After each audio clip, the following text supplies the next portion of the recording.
All right, Monday night Krug show. Dieter is in the house. We got a lot to get to. The draft is approaching. The NFL owners meetings have provided lots and lots of scuttle. Matt Miller has a 7-round mock draft, which piques my interest. Dieter is here. He does his own draft guide, for crying out loud. Yep. Let's freaking go.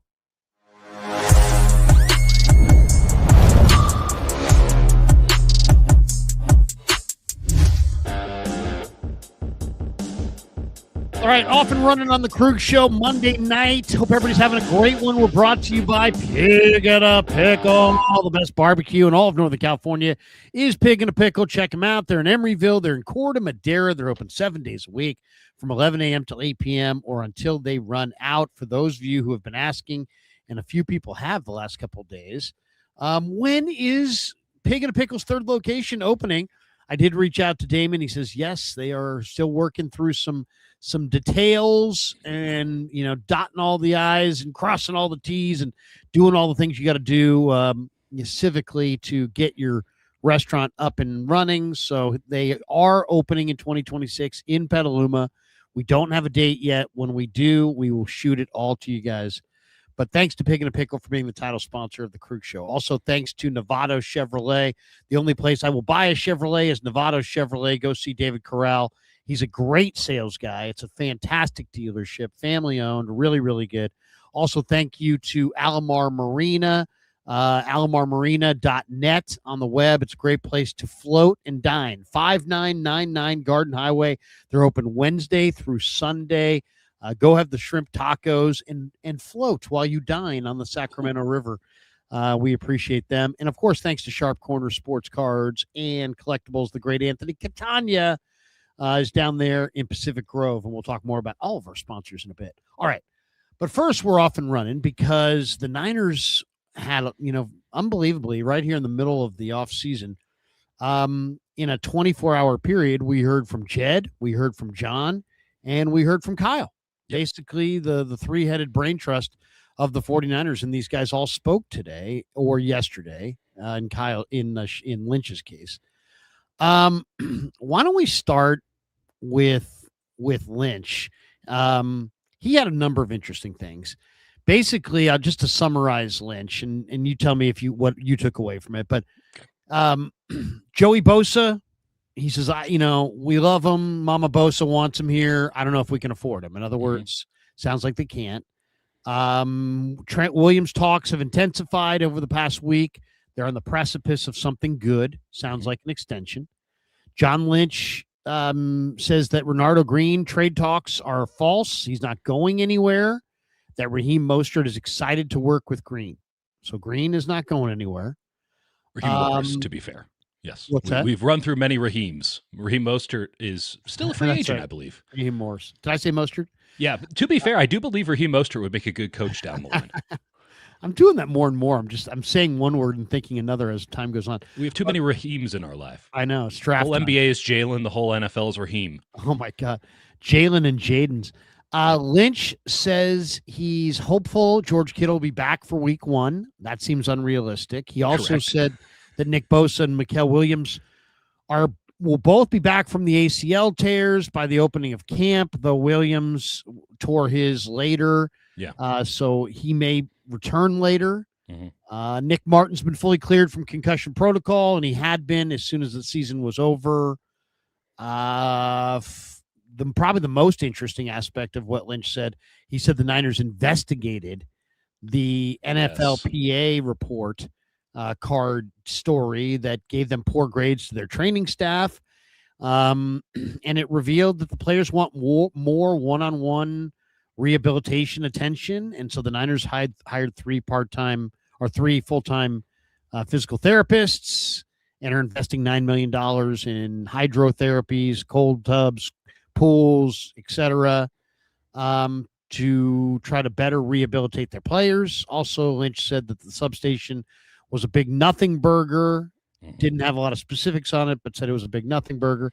Also said that center Brett Toth, or that Brett Toth's best spot, I should say, is at center. And he said that left guard is likely to be an open competition. Connor Colby, Robert Jones, Nick Zakel, Drake Nugent. And he also referenced that the Niners are likely to draft a left guard. He said not done there yet, which equates to they're likely drafting a left guard. So why don't we start with Lynch? That was a couple days ago. What did Lynch say, if anything, that piqued your interest or thought you found interesting? The Kittle thing is interesting because it's nothing new. They've been saying it. We now are a little bit further along. We obviously have more information. We see how far he is in his recovery, and they're still maintaining that line.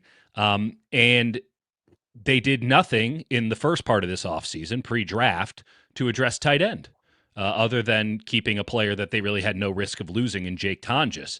So they are, as far as I can tell, very much operating on the premise as if George Kittle is going to be there in week 1. And I'm with you, Larry. Like, that doesn't feel like a great idea. You can't replace George Kittle, and you sure shouldn't try to do it with two different guys. That was my favorite suggestion after he went down last year. You're like, well, with Farrell and Tonjes, you can have George Kittle if Farrell can just block. And it's like, yes, but this isn't Canadian football. We're not Larry Krueger here. You don't get to have 12 men on the field. With Nick Sorensen rules do not apply. You have to play with 11, so you don't get two tight ends that do the job of one and then get to maintain all your other stuff. I'm pretty concerned about the tight end position, to be fair. And we know how important it is for a Kyle Shanahan offense. I don't expect, because George Kittle will be back at some point, be that week 1 in an ineffective manner, in all presumption, or down the line, probably still ineffective, probably ineffective all year, to be frank, going into 26. You're not going to totally change the offense to work around that, but you don't have the dogs to make this work as it stands. And a rookie tight end, as much as I like a couple guys in this class, and it's not a very good draft class from everything I've watched so far, but they're you can find good players in every position in a draft class. The rookie tight ends, like, that's the toughest position to be a rookie at in the NFL outside of maybe quarterback. Like, the rookie tight ends, they have to know all the offensive line stuff and all the passing game stuff. There's a reason there are very, very few good rookie tight ends kind of ever. So I'm concerned about that, and I'm concerned about the messaging about, like, oh, well, George will come back and kind of save us from ourselves. I don't think they've done enough to insulate themselves there. And then, of course, Substation talk. I can't get enough of it. It's the funniest thing ever. And I just love how responding to a conspiracy theorist saying, here's this thing that's happening with no substantive data, and then they come back and say, oh, it's a big nothing burger or whatever. And then everyone goes, oh, they put it to bed. Well, no, because the conspiracy theorist is never operating with logic in the first place, so you can't fight him with logic. You have to outdumb him. And I'm not sure how the Niners do that. I'm not sure John Lynch is interested in doing that. But in a weird way, by coming out and saying, oh, well, there's nothing going on here, all you've done is now add fuel to the fire of nonsense that's there. And it's fantastic. I went on Amazon today and got myself an EMF reader. Very excited for rookie minicamp.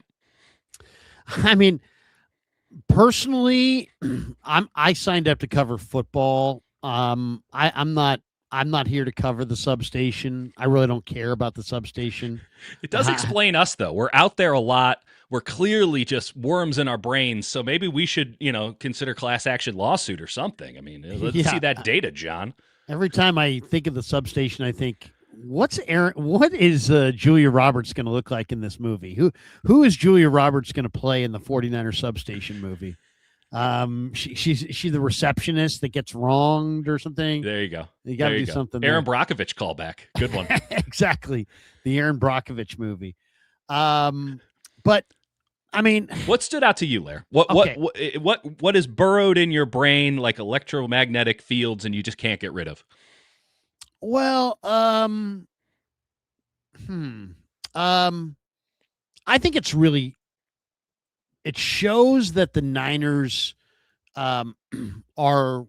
care about their players, that they responded to the NFLPA report card, which gave them good grades across the board, but poor grades in the training staff area and poor grades in a couple areas. And then they went and did their due diligence and talked to their players and asked them, you know what? Our training staff did not get high numbers. what would you guys like to see that you're not seeing? And they said, hey, the players wanted more one-on-one attention in their rehabilitation process, and the Niners hired a few more physical therapists, and then spent $10 million roughly on hydrotherapies, cold tubs, hot tubs, pools, etc. I Yep. guess they had a pool that they ripped out. No one was using it. Now they're bringing the pool back. But I like the commitment to to your players. I like Totally. that part of it. That part was good.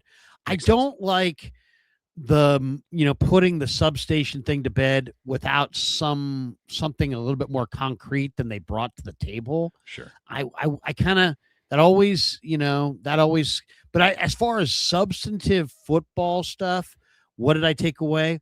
Maybe that Brett Toth is maybe going to be the replacement for Hennessy, and maybe Toth represents at least a better alternative to Brendel. I mean, I still think they're going with Brendel For sure. but maybe Toth is an upgrade on Hennessy overall.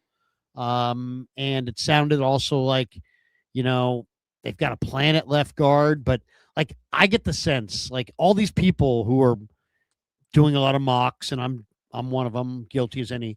There's a lot of people that are mocking, Miller from Clemson, Ian Archer, all these tackles to the Niners, and I don't even think they're even looking tackle. I think they like Trent, they like McKivitz, they like Pleasance. They just fortified their position in their mind by adding Lowe. I don't. I think they're gonna. I think they're much more likely to take a plug and play guard in round 2 than they are to take a tackle in round 1. It's tricky though because it's a really good guard class, and maybe like Chase Besantis is there, or maybe even Pregnon because of his age is there. Those would be really good options. Those are also borderline first round caliber players, of course, because of the 5th-year option and the way that manifests with guards. It's bad practice. I mean, unless you really think you can win a Super Bowl in the next 3 years, and you have a guard, which I just don't think you can get at 27, that can be all pro caliber in those first 3 years. And we just saw what happened with Tyler Linderbaum. Like, you can't pick up that 5th-year option because it's basically giving a guard tackle money. And if there's one team that will not do that, it's the San Francisco 49ers. So you have to take them in the second round if you're looking to plug and play. I agree that I don't think that they're looking for Trent Williams' replacement. They're certainly not looking, as folks who don't cover this team have alleged, like for an upgrade at right tackle. They feel very strongly about McKivitz. They gave him a contract last year that showed how strongly they feel about it, and was pretty good business by them and good business by McKivitz before the season started. But I don't think that they're out of the tackle game just because there are a number of tackles in this class in the first round that might project better to being guards. And Caden Proctor is a classic example of that, where you can play him at guard for a couple of years while Trent is still around and doing stuff. But when you need that left tackle of the future, you can bump him out. Easier said than done, to be sure. But there's a lot of tackles with maybe shorter arms in this class, but good footwork. There are also, the tackle prospects in this class, and there are a lot of them that are, borderline first round and such. The true tackle prospects in this class are all projects. Ian Archer is relatively new to football. The Georgia kid is really, really Monroe Freeling, who is just a darling because he is wonderfully athletic. He doesn't know how to play tackle. Like, I don't know what everyone's watching in this idea that he's some sort of top 10 pick, but that's just one man's opinion. Well, it's all based on it's traits. It's a traits projection. He from the people that the couple people that I know were in Indy, who I absolutely know, they know what they're watching. Sure. Who've been there for years and years and years, said that his testing was off the charts, but that his workout was equally poor. That was what I heard. He's always, and his tape is bad. His tape is overtly bad. He's only a 1-year starter. Well, and then you even look back at the snaps that he took the years before that. There's a reason he was a one-year starter. You couldn't keep him on the field. They tried to start him. They wanted to play him. They couldn't because he was bad, and they had to play him this year. And the tape again, there are some moments where you see it and you're like, oh, this would all come together. He's a long-term project. He's a multiple-year redshirt, or you're just getting your ass kicked kind of project. But it doesn't really matter because he won't be on the board by the time the 49ers draft. Well, the Niners pick in three real distinct areas, right? They pick in the first round 27-58, right? So they get 2 picks in the top 58. Then they have 4 picks in like a 10-pick span in the 4th round. And then there's 12. no more picks until the draft is over. So, they should look at guys that are basically in the top 58 between 110 and 120, and then 260 down. Yeah, and to be fair, I mean, in everything that I've deduced, and I'm interested to hear what John says before the draft, because he always gives us the number of guys that they deem draftable. We started stealing that practice too, and last year I would say it was $160 or so, and that was really down. I mean, year before that it was well over 200. I'm not sure there's even 130 draftable players in this class. And that's not to say that obviously more than that will get selected.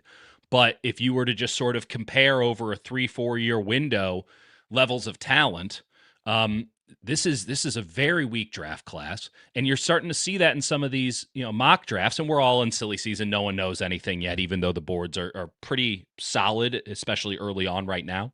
But everyone's just guessing, and then everyone's guessing off of guessing. It's inception of bad ideas. But you see that in a lot of these mock drafts with just projection plays moving up and up and up. And it's something that you and I have talked about a million times over. Like, NFL teams don't know what they're doing on the offensive line. They don't know what they're looking for on the offensive line. So they overdraft on this notion of maybe we get lucky, in the same way they overpay in free agency because they don't really know what they're looking for. They don't really know what they need. So they said this guy's good, so let's get in a bidding war for him, and maybe we can throw money at the problem. But in a weird way, if the Niners did, that could help the Niners in the sense of some of these tackle prospects that I do think could be good tackles in the NFL, but aren't the Monroe Freelings, where all of the numbers line up both in testing scores and in, size and all that, but, have some deficiencies here or there that don't make them look like true blue chips, but their tape does. Those guys can slide into guard. You can push him back out to tackle when push comes to shove, because there's no real replacing of Trent Williams. And there's certainly no Trent Williams caliber player in this draft where you just know he's coming in, he's ready to do this, he's made for this. The tape matches up with all the great testing scores. So in a weird way, it does feel like at 27, the draft might line up for the Niners, but at 58, things start to get really murky really fast. And in some ways, it feels like the Niners are going to have to get lucky, because they're going to be targeting impact players, as they should be at 27 and 58. And then 127, 133, 138, 139, if those are, in fact, the positions that hold, that's when you take your flyers and you hope that one of them turns out to be that kind of player that you can count on immediately, and everybody else you bet on upside, or you bet on the tape, over ranking the fact that they don't have good testing scores, all that. But for not a good draft, the Niners are both in a very fortunate position and in kind of an unfortunate position. Fortunate in that it does seem like the draft is going to help them out this year at 27. And unfortunate in that all the players that you can really count on might be off the board by 58. It's funny. We all cover the Niners. I'm there as much as anybody, and I've probably covered them longer than almost everybody. Sure. But I don't consider myself an insider, because nobody gives me any inside information. I don't ask for any. Occasionally people have given me inside information, and if I share it, it seems like it brings me more headaches than anything else. But I know that ball game. Matt Mayoko, on the other hand, yep, I kind of think of him as kind of an insider. Oh, for sure. No. Yeah, no. Yeah. It was a very long home run by Jackson Merrill. The Giants. It's okay. Did you see Keaton Wynn pitching, though? Because he's going to be the guy who closes the 9th inning in a couple of weeks. He looks awesome in the bullpen. Yeah, he looks good. Caleb Gillian looks good, too. He does. 2-run home run, Jackson Merrill. Giants lead 3-2, 2 outs in the 9th. Yeah. Most likely still getting Tony Vitello's first win. Huh? But They're keeping Walker in, so who the hell knows? but we shall see. Oh boy, he just I hung think that one. it's like at the movie About Last Night. At this point, we don't know. Right. Right. Until that 27th out is recorded, nothing can be counted on with the San was she a Francisco pro? Giants. At this point, we don't know. Okay.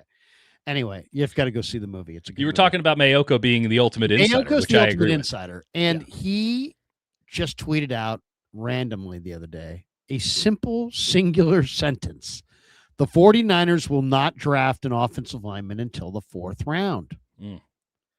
And they only have 2 picks in the first round, and until the 4th round. So it's Right. so what he's basically saying is they're not going to take an offensive lineman in the 1st or 2nd round. Yeah. And I don't know if that's news to some, but I thought I that was not surprising to me. I think the 49ers are definitely going defense in the 1st round. I would say edge, tackle and edge and tackle. Could be a DB if it's the right guy, could be a linebacker if it's the right guy, but I still think it's going to be, if you said make me, wager on it, I will take defensive tackle and defensive end, probably in that order. And if I had to go with actual people, I would probably say Kristen Miller, Georgia, round 1. Oh, wow. And then I'll go with the Michigan defensive end, Moore, Yeah. in round 2. That's probably what I would wager on right now. Okay. But I guess I would ask you this. Do you think that the 49er draft right now consists of 6 picks? Mm-hmm. Do you think it will, when it's all said and done, have a tackle in it? And if so, if you were wagering, who is the tackle that you're most... Tony Vitello gets his first win, ladies and gentlemen. 3-2 over the Padres. Who is the tackle that you would wager on? Because I think this is kind of interesting. I kind of agree with Mayoko that they're not going to go offensive line, and they may not go tackle at all. They may go guard, right, in the 4th round, which I kind of think they will. But what do you think? If the Niners are going to take a tackle, who's it going to be? A couple good options. Keegan Trost feels very Ninersy. Feels like somebody that top run blocking, unbelievable tackle. Hole creator off of the right side. Really moves his feet well laterally. I think Trey Zune would be a wonderful option. A&M converted A&M. tackle. It's a good A&M class, Lair. You should be proud. It's best team money combined. With the price of oil, God knows what they're going to do in next year's transfer market. But I think Zune also has a lot of characteristics that that Chris Foerster is really going to like. And what both of those guys can do is I think that they can cross play a little bit, but you can use them as a swing in a year, right? But with Zune, I think he could play center. I think he could play guard. There's some Joe Thuney in there, not to blaspheme, but there's a little something there, and he was just awesome. He was just awesome at A&M. It's tough. Like going for a guy like Emil Wagner, someone that you and I both have a lot of affection for in this draft class. Like, what's he going to do for you now? Nothing. You have a swing tackle.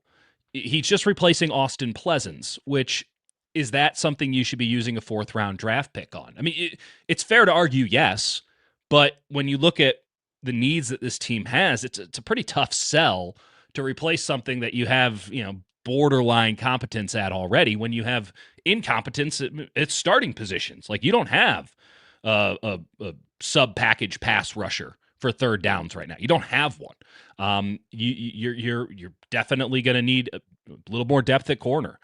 You need more at linebacker. You just mentioned defensive tackle. You can always use more of those. Running back is still a position you need to add at. Tight end, 1, 2, or 3. Come on now. You need more tight ends on this team. And safety is anybody's guess, though I do think there is something to Raheem Morris maybe feeling those guys out for a little bit. And the market with that position being so generally soft and relatively unfair that they could get into a couple weeks of training camp and say, I don't like this. Let's go sign somebody off the street. Because there will be like legitimately starter caliber safeties just hanging out in early August, mid-August, just ready to get a job. So like a guy like Wagner, I think is going to be a starting caliber right tackle, if not left tackle, in this league. But the Niners do need to serve the here and now as well as the future. So a guy like Zune, a guy like Trost, if I'm just putting my Niners cap on, and I like both of these guys a lot too, so it fills both needs. But those are guys that I think Forrester's really going to be into. And again, they can maybe play in a pinch at a couple of spots in the here and now, which gives you a little more room to play with instead of, a guy like – instead of a lot of guys in this class who are clearly just tackle only, particularly once it gets later. There's a bunch of different options, obviously, in the draft, and there always is. But I would say if I think one of those 4th round picks is probably where the Niners go offensive line. Sure. And to me, I'm intrigued by Markel Bell from Miami, me too. who's just one of the biggest offensive linemen I've ever seen, but he's also he's not Dawan Jones. He's got a little bit more like athleticism and knee bend and natural athleticism there. Very good technician. He's a there's a lot of concern. Can he handle NFL speed? Is he a guard? Is he Mekhi Becton? But Markel Bell's really intriguing. Isaiah World and J.C. Davis, I think are also really intriguing. And all 3 of those guys, I think, are probably going to be there in the 4th round. And do you think Travis Burke from Memphis gets there? Yeah, I do. I don't know. There's some buzz on Travis Burke right now. Well, I mean, when you say gets the 4th round, yeah, I do think he gets the 4th round. That would be a great pick. And they've looked at him. He's a gigantic player as well. What's his size? And he's like 6'9". Yeah, he's Dieter sized. He's impressive. He's a gigantic player. The player that I just absolutely love, the more I watch him, and to me, I think it's a very great guard deal. I mean, for sure. Ione from Penn State, I would take him at 27. Pregnon from Oregon, Besantis, Jennings Dunker, Keelan Rutledge. I like all those guys. Yeah. As plug and play guys. I really like Micah Morris from Georgia. I really like Jeremiah Wright from Auburn, who's just a natural athlete, and he's got great feet at 330 pounds. Yeah.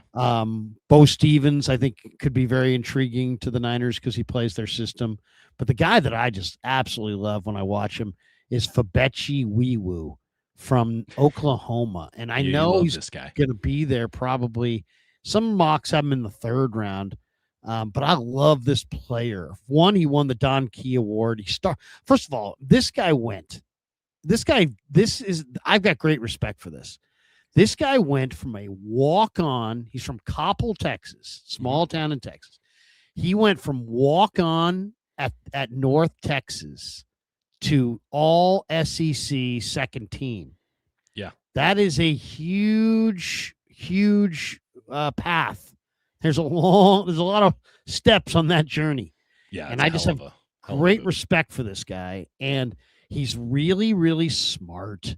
Fabechi Wiwu. And he graduated with a degree in multidisciplinary studies. He's got working on his master's degree. They're all working on their master's degree, Larry. It's the only way you can stay eligible. He can play. Plus, he's got so many disciplines that he can go into, But, I mean, this guy also has 34.5-inch arms. And when they play that East-West, they needed a center because one of the centers didn't show up, and he slid over to center. He looks great at center. He did. I love this kid. I think he can play left guard, right guard, or center. The arm length is an added bonus because 34.5-inch arms on a 6'4" frame. If you have to play this guy at right tackle in a pinch, you've got longer arms than most tackles. So I love this kid, and I think he will be there in the 4th round. Yeah. And to me, this guy, you could start him right away at left guard, and I think within a year, if you brought in another guard, he could potentially slide in and be a replacement for Brendel. I'll say this, though, at the left guard spot, which it's obvious it's going to be, win it out in camp because none of these guys can lay claim to a starting left guard job given their track records. Watching Robert Jones, the 24 tape at Miami, before the injury. I'm not going to pretend like it's something special here, but like he clearly knows what the hell he's doing. Like I watched 3 or 4 games of him, and I'm like, oh yeah, it's not great, but I don't think you'd ever think about him.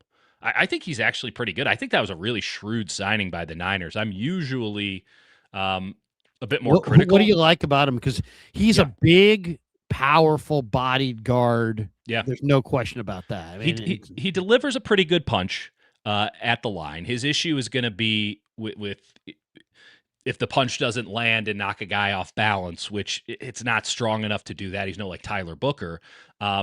Then his feet don't get back fast enough, but he recovers pretty well. He's just kind of a scrapper. What I liked about him, what really stood out to me, is his head's always moving, his feet are always moving. He's looking for work. He's looking for work in pass pro. He's looking for work. Certainly in the run game, he's someone who, and this sounds trivial, but like it really does show up when you watch a lot of, especially at the college level. Like he knows all the plays. He knows where he can take chances, where he can take liberties, where he can go help out. He knows everything that's happening on the football field. He's very aware, from what I could see, more so than most guards. Like the fact that stands out when I'm watching it. Is a pretty clear indication that it's high level stuff if I know what the hell I'm looking at, which is debatable. But I thought that he was just on top of it. And smarts, I've never talked to the guy in my life. I haven't, texted any coaches of his, but I'd be shocked if we show up and coaches don't just rave about, how smart he is, which is not something typically is talked about with offensive linemen, but really does matter especially when we're talking about the interior. And I liked his tape. I thought it was more than passable, and he's not going to be the most talented. I mean, I don't know. There's a lot of options, but I think that everyone should feel pretty comfortable with Robert Jones starting at left guard, not because I'm guaranteeing it will happen, but because he's pretty damn good. Like, not great, not going to make an All-Pro, not going to make a Pro Bowl, probably not going to be talked about by anybody, but I think he puts in good tape and is somebody that you can count on to give you competent left guard snaps for an entire year. And in the 49ers system, that's as good as gold. yeah, I mean, he's stronger than you would think. Yeah. Well, when I say than you would think, then you would expect him to be able to sign kind of off the street. He looks like kind of like he can kind of throw people around.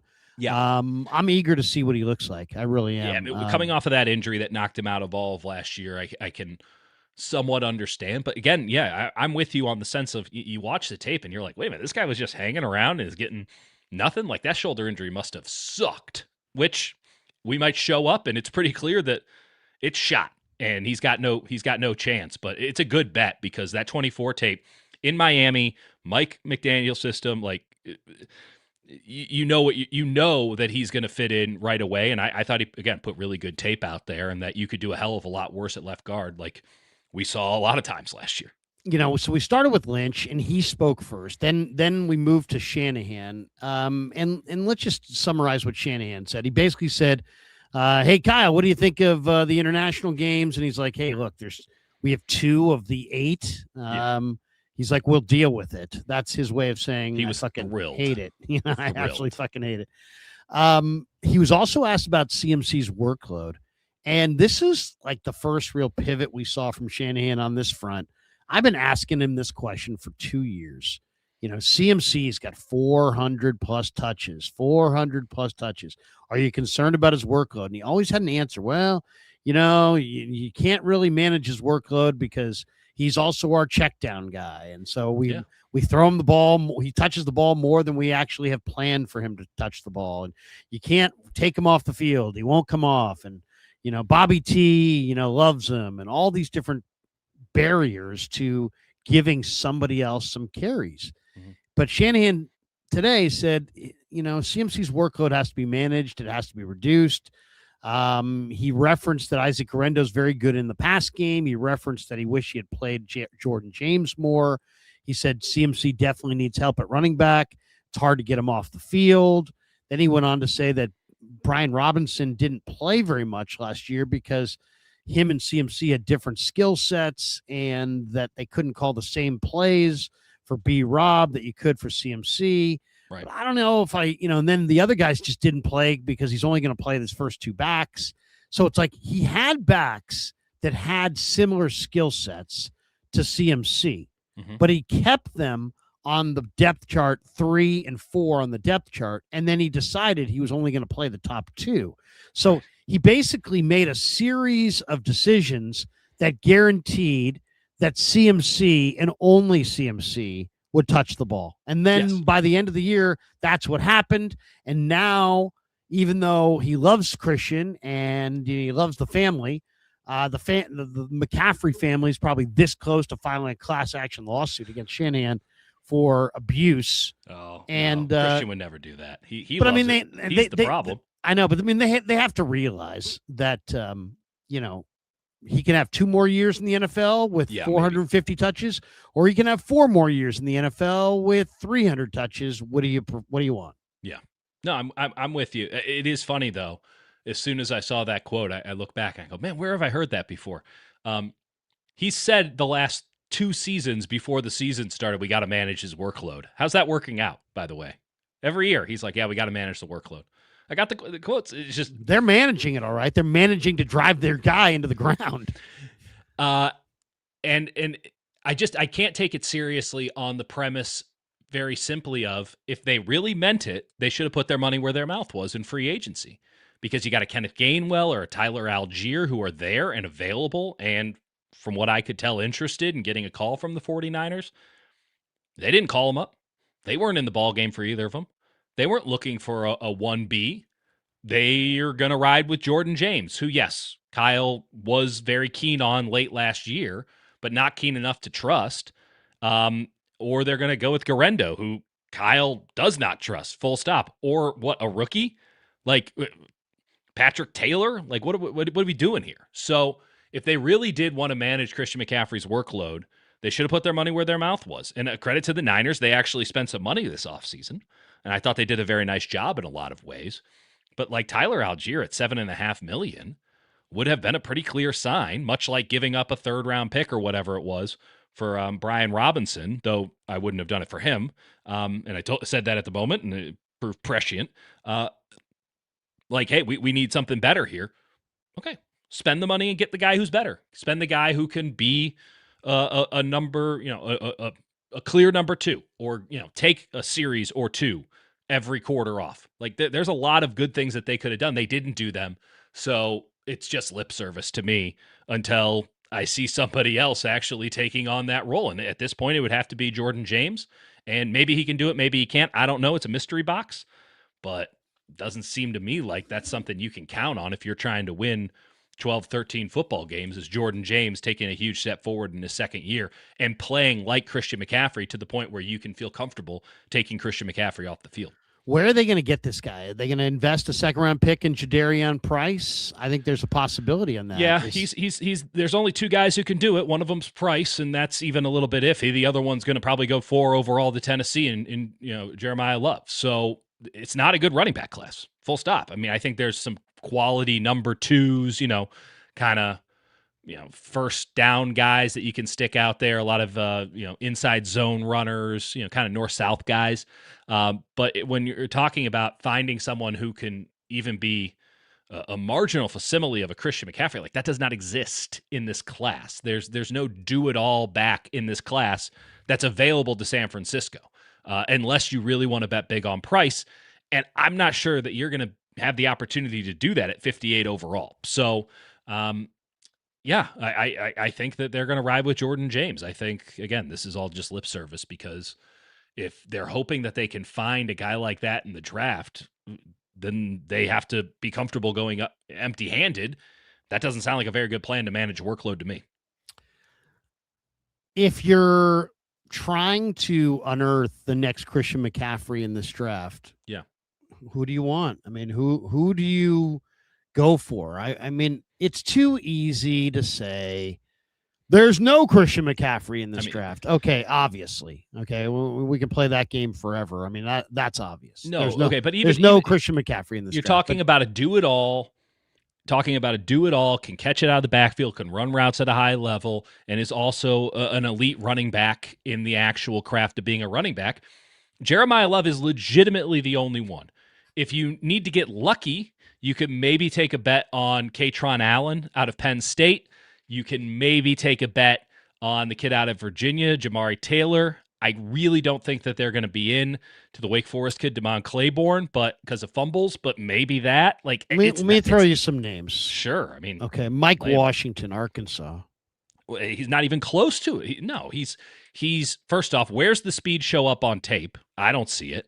And he tests out of he tests out of this world. He wasn't a very good running back at Arkansas. I don't get the hype on him at all. He seems to me like an underwear warrior, and someone's gonna come away sorely mistaken, like that kid out of Iowa last year. I kind of like Washington. He did fumble 10 times. That's my big concern. Jonah Coleman from Washington is gutty. He's a 5'8", compact guy. We're talking about Christian McCaffrey. Gutty can't be part of the conversation. Okay, I hear you. I got some others that are better, I think. Emmett Johnson, Nebraska. I'm not an Emmett Johnson guy, but I can at least hear that. Now, when I first heard, well, we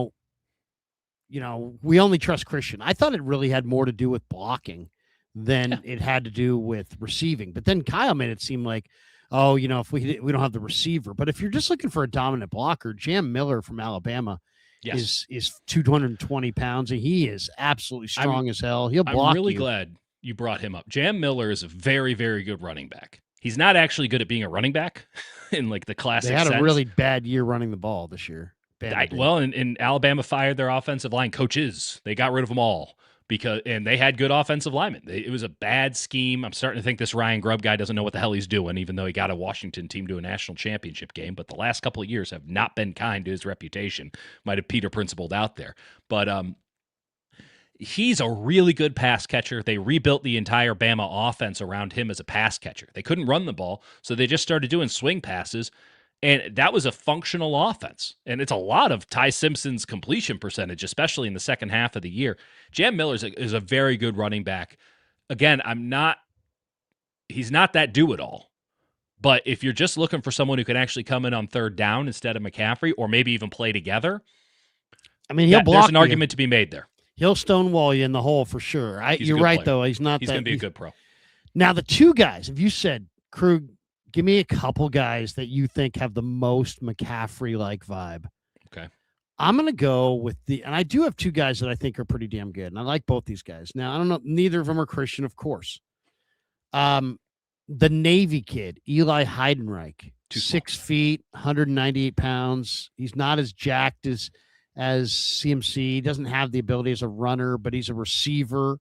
He can catch the ball. He can catch the ball to the backfield.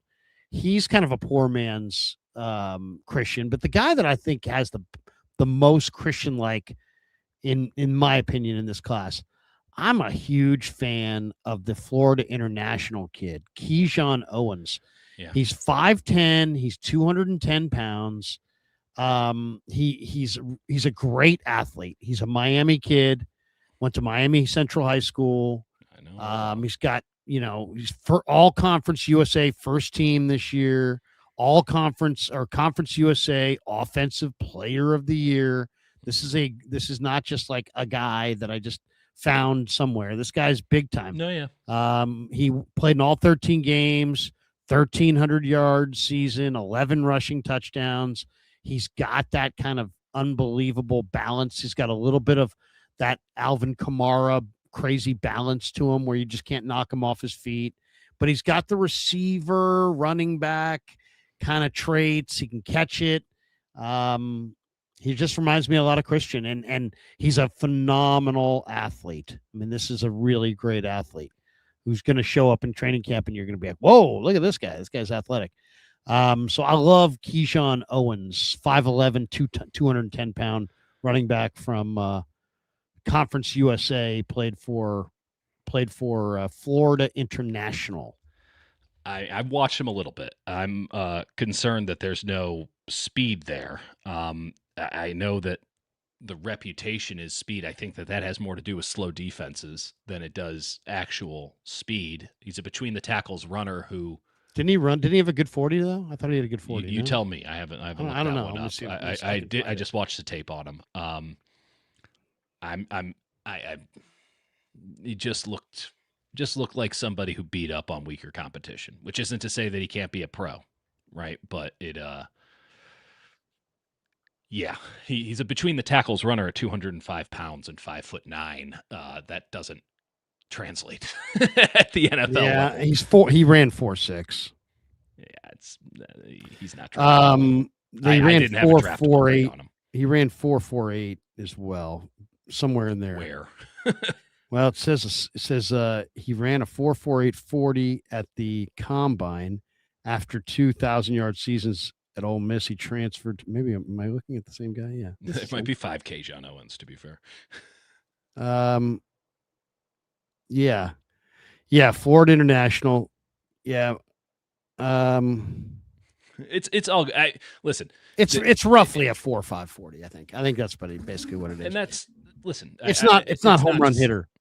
No, it's no. And but again, he's a nice player. I have a prerequisite of like 215 pounds unless you are a freak, unless you are just beyond the pale in terms of speed or 3-cone or something like that. Like McCaffrey can get away with it because he's a freak. Jahmyr Gibbs can get away with it because he's a freak. Otherwise, you're going to have some heft on you, because if you're not a freak, they're going to hit you. And if you don't have some weight on you, you're going to get hurt. And there's just a lot of really light running backs who can get away with it at the college level, where there are, 210-pound linebackers. But once you get to the pros and there's a minimum 235, 240 at linebacker, things change. Things change pretty quickly, and at a certain point, physics win out. So, I especially in late rounds, like I do think that you have to be more cognizant of the size than maybe the stats or even the skill set, because clearly they don't have an elite skill set. Otherwise, they would have been considered, hey, this guy's really good, because they would have had the incredible numbers and all that. It gets really murky, and this is where I come back to, like, I just don't think there's that many draftable players in that class. This kid will probably get drafted, and hope nothing but the best for him. Don't know him from a hole in the wall. Hope nothing but the best for him. I'm not rooting against him by any stretch, but like, if he goes at 175, that's a pretty clear indication that this is not a very good draft. You're right, no question about that. A couple other thoughts from Shanahan. He says he's a big fan of Renardo Green. He called his playoff benching a building moment. Says he gave Brock Purdy a list of 5 things to do this offseason before training camp, included video reviews of his play. I thought maybe the most interesting Kyle comment was he said that the Niners are in no rush to part ways with Brandon Aiyuk. And then he went on to say, hopefully we get something. Yeah. It's always good to hope, Lair. Isn't that, I mean, that you that lose one, hope, you lose it all. That one to me is really interesting. Lynch has echoed this. Jed was asked about Aiyuk, and it was obvious what Jed was saying. Jed was like just saying Jed doesn't know, and Jed's like, yeah, he could be back, and then people are like, we're going live. Brandon Aiyuk could return. It's like, no, he's not going to return. That's not what he said. Basically, I mean, yeah, I guess you could take the owner at his word in the off season, but you've already had the general manager tell you to your face that he's played his last snaps with the Niners. Right. And now to go back to the owner, and when the owner was like, I don't know, we'll see. We'll just have to see. I'm paying him. I'd like to know. Yeah. All of a sudden it's like, we're going live. Brandon Aiyuk could be back with the No, he's not. Nope. That's the most disingenuous report. Just keep a list out there, everybody who put that out as some sort of possibility. Just keep a list, people out there. Just remember when those people ask to be taken seriously, because they shouldn't be. Right. Well, people ran with that. Like, oh my God, he could be back. And it's like, no, that's not what he said. And get some better sourcing. Do you think the owner knows anything? And basically he was like, he said, BA is a talented guy. Would love to have him back. If not, and then before he could even say that and get that word out of his mouth, he's like, and if not, he's a valuable asset that other teams would want. I think anything is possible. Yeah. So September 1st is the $25 million option bonus. That's the date. Right. And so the 49ers are not going to move off of Aiyuk until after June 1st. Right.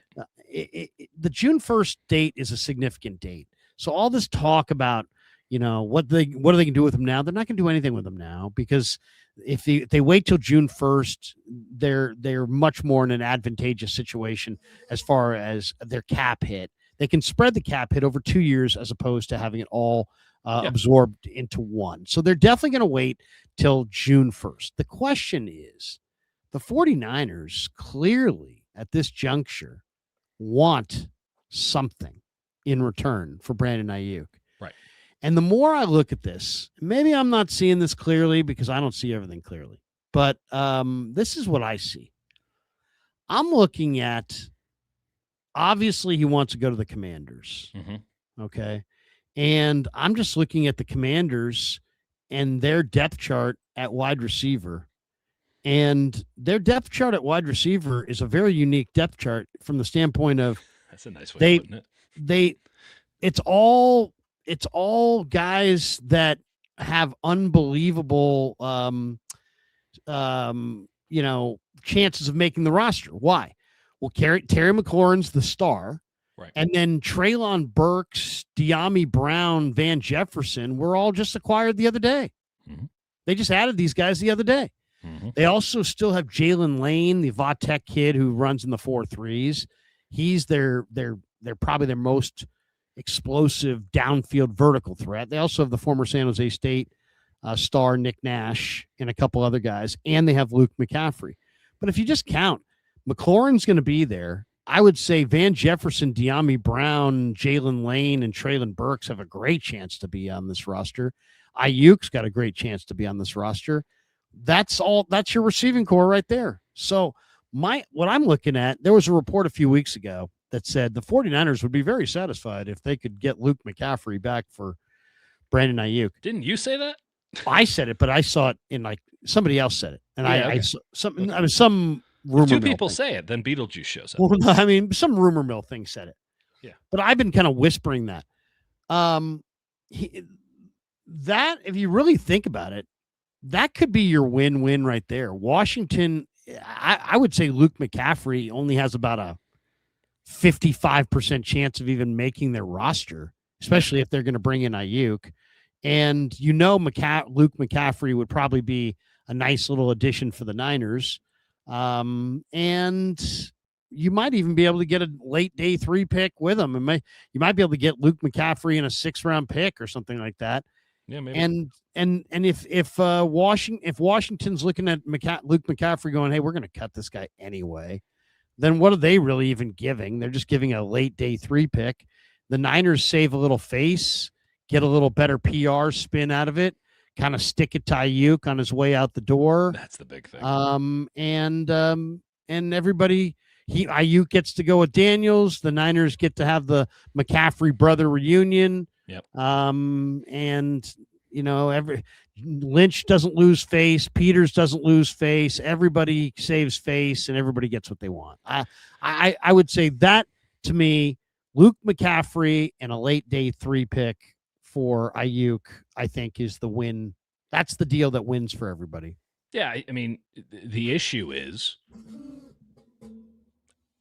who wants that contract? I don't know what is still on the contract of Aiyuk. I know that they cancel all the guarantees. I don't think anyone wants that contract with the injury that he just came off of. They want him for free. So this, to me, is just strict pettiness. And you know what? That's fine. Well, isn't the contract going to get ripped up no matter what? Even if he goes there with the contract, I wouldn't rip it up if I was him. If they traded me, well, I know, but isn't he going? I mean, I don't know. Does anyone know with this guy? I think they're going to strong arm him into probably maybe, but that's their problem. And until they get what they need, they're screwed with the contract. As far as I could tell, I mean, he's still on the books, so I wouldn't trade for him. I wouldn't. I mean, it's easy for us to say. I wouldn't trade for him. And to me, this what'd you say? September 1 is the bonus date due. Yeah. So we all understand the game of chicken in this is, will the Commanders trade for him before June 1? And then, after that, the Niners will cut him. That's not true. That's not guaranteed because the guy doesn't show up. I don't think the Niners are the Niners may hold him into, I don't, it's really hard to say how long they would it be worth him. I guess the question is, how much pettiness do they have in them? Because I think that they want to extract some blood. Like I think they would only hold him to the beginning of camp. I don't think they would think hold that's him probably beyond the not beginning worth of it. camp. But they did the Jimmy Garoppolo thing. Like that. Now, this is all on the presumption that Brandon Aiyuk never shows up. Now he could just show up to work, which is a whole other thing. But he doesn't seem too concerned with his rights as a member of the Players Association in the past. So maybe he comes to Jesus at some point and realizes that he actually has some say here. I think it's absolutely going to be the Niners could have used a post-June 1 designation and just gotten off of them there. They decided, no, we're losing nothing because he's not going to show up. He's not around. We don't talk to him, none of this, so we don't have to deal with any drama or nonsense, and we can just hold on to him until after June 1st and have the exact same thing and make him sweat a little bit, make the Commanders, maybe come to the table a little bit. Again, I don't think that the Commanders is logical and straightforward and prudent as a McCaffrey and maybe even a pick trade for Aiyuk would be. I don't think they want that contract. I don't think they want any part of it. And I don't think that they want to have the conversation with Brandon Aiyuk about tearing it up to sign a really, really cheap one, which is what they would sign him to were he an actual free agent. I don't think they want that headache because he's not an easy guy to deal with. He might change his mind 5 times in those contract negotiations like he did with the Niners when they were giving him more money than he probably ever deserved. So the Niners are looking at this and saying, we can take this thing right up to August 30th. Well, you don't think they have something in hand? If they had it in hand, they'd take it by now. No, they wouldn't, because don't they want to hold him till June 1st so they can split up the cap hit? I think you're going to see him trade him. After. You don't get the cap hit's not an issue if you trade him, and you already avoided his guarantees. Well, what is the exact cap ramifications via a trade pre-June 1st? Because that I'm unclear on. Let me look it up. Give me 1 second. Yeah. By the way, as you're looking that up, this is what Chris Sims had to say today about Aiyuk. We'll play this while you're getting that. Here we go. Here's a little Chris Sims with Mike Florio, the blind leading the blind here. Shanahan said today that the 49ers are hoping to get something for receiver Brandon Aiyuk. Look, this is what happens when you have forfeited your guarantees. Mm-hmm. There's no reason for the 49ers to cut him. No. They can sit and they can wait. There's no trigger. That's why we talk about having that thing in there that forces an early decision. There was nothing to force the decision. They're not on the hook for anything. Totally. Everything is non-guaranteed. They can wait for someone to call up until week 1. As of week 1, when he's on the roster, and he won't be, but if he's on the active roster week 1, that's when they would owe him his full salary guaranteed as a practical matter, and we'll get to that point. They're just waiting, and they feel no compulsion to work with this guy because they look at what he's done, and right, wrong, or otherwise, they view him as being the culprit in the collapse of the relationship. He screwed them over multiple times. There's really not any other way to say it. He's done that. And then because of that, there's certainly not going to be any rush. This isn't one of your stories of like, oh, he's been great to us as an organization. He's been awesome. We're going to try to make it work with him and make the player happy. No, this is going to be one where they go, we actually don't care about the player at all, and we're going to do totally his best. And I could see this being one where they're waiting in training camp. Some team that's in the playoff conversation, one injury, and they go, uh-oh. Or they just look at their roster in general and go, we don't have a guy. Hey, 49ers, here's a 3rd or a 4th rounder for Brandon Aiyuk. I mean, we know they don't want him. That's going to hurt his value. It's a big price tag. He's coming off a knee injury. So all that's going to hurt. But, yeah, this is a case where the 49ers can wait as long as they possibly can before they unload him. Even if all he gets a 7th rounder, it's more than what you have now. Exactly. So exactly. Time is on their side, and they're willing to see how it plays out. The bottom line is the Niners are in no rush. They feel like Aiyuk probably did them wrong, and they just don't. This is not about, sometimes they'll be like, hey, we really want to get this guy in a good situation, and we want to make sure we send him to a team that he's going to be happy. They don't have any of those concerns here. They want him to sweat. They want him to feel pain on this one if they could. They can't be too punitive publicly, or there is the risk of pushback in a free agency. It's a free agent sport. I mean, players are not going to, they understand. I mean, Aiyuk did this to himself. There's a limit, though, to what the Niners can do. If it is viewed as the 49ers are doing Aiyuk wrong, like let's just say the Niners Draft comes and goes, they don't trade him. June 1st comes and goes, they don't trade him. Camp starts, comes and goes, they don't trade him. He's still on the team. He wants out. Right. You know, then there's going to be commentary around the league from all the different corners, from different people saying the Niners are doing Aiyuk wrong, and there could be some pressure and there could be some fallout. I mean, it's just I guess if they're viewed as aggressive. You hear all that stuff, and in the moment it feels heavy, and then the next year comes around, and it's never a big deal. It was just this fleeting moment of incivility, right? Like I just don't read that much into it because there's not a pattern of things like this happening with the 49ers. The 49ers have made it, probably to their own detriment, they're very forthright in trying to be loyal and go and standing by their guys. And yes, they're tough negotiators, but they want to do what's best and they want to be in partnership. Brandon Aiyuk doesn't have a leg to stand on here, and that's no commentary on his injury. It's simply the dude. The story that I know, and I'm sure there are multiple layers beyond what even I know, is that the dude was, effectively cheating on the Niners during the contract negotiations, talking to other teams, saying, yeah, I'm coming, I'm going to get my way out of here, while at the same time saying, oh, no, I want to sign here. Bizarre stuff, just bizarre stuff, which does raise some questions. And then finally signs the deal, is unhappy, immediately is telling people around the league, like, I shouldn't have done that. Like, I got to figure out a way to get to Washington. I should have gone to Washington. But Washington never came and ponied up. And then the whole knee injury happens, and everything's A-okay. And then he just ghosts him. And it's wholly unprofessional. It's deeply bizarre, and you forfeit not only your rights to guaranteed money in an even more bizarre way. He would have had the easiest PA grievance of all time with that one. The Niners would have folded like a cheap card table if you come up with the PA. At that time, who the hell knows who's running the PA, or even now. But you go up with the PA and you're like, I'm sorry, you're getting rid of all of my guarantees while I'm injured. Like, the easiest grievance of all time. Doesn't even go through it. Lets the Niners void all of his guarantees, which, by the way, to answer the question you asked earlier, yes, you do want to wait until post-June 1 because it's effectively the same in terms of cap savings with the cutting. The issue is we don't know how much of those guarantees are void. So we don't know what kind of dead money there really is. Under the old contract, we have those numbers, but we don't actually know what his contract is anymore. So it's impossible to say what the kind of dead money hits would be pre and post, because that has to do with guaranteed money.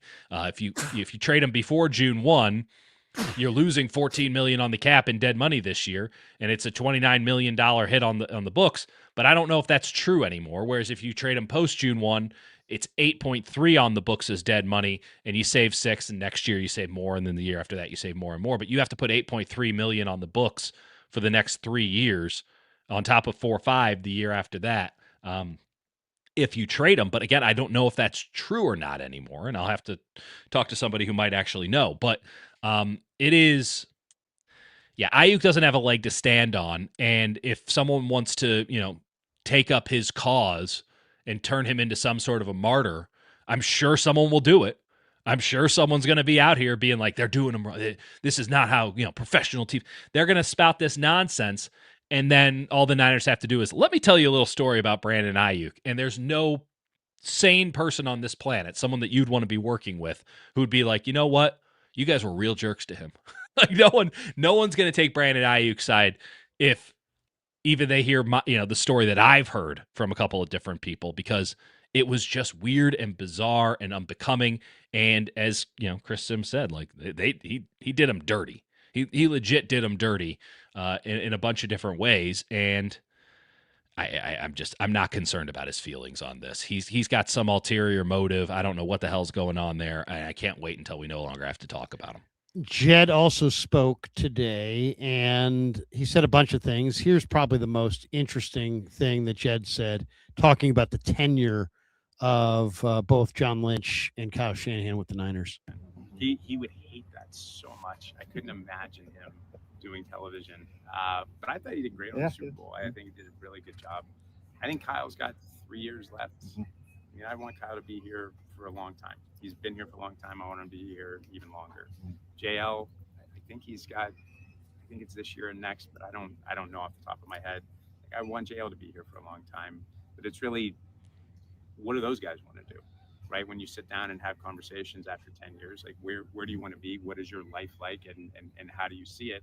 And do you want to re-up to be a part of the 49ers? Do you want to do something else in our organization in a different place?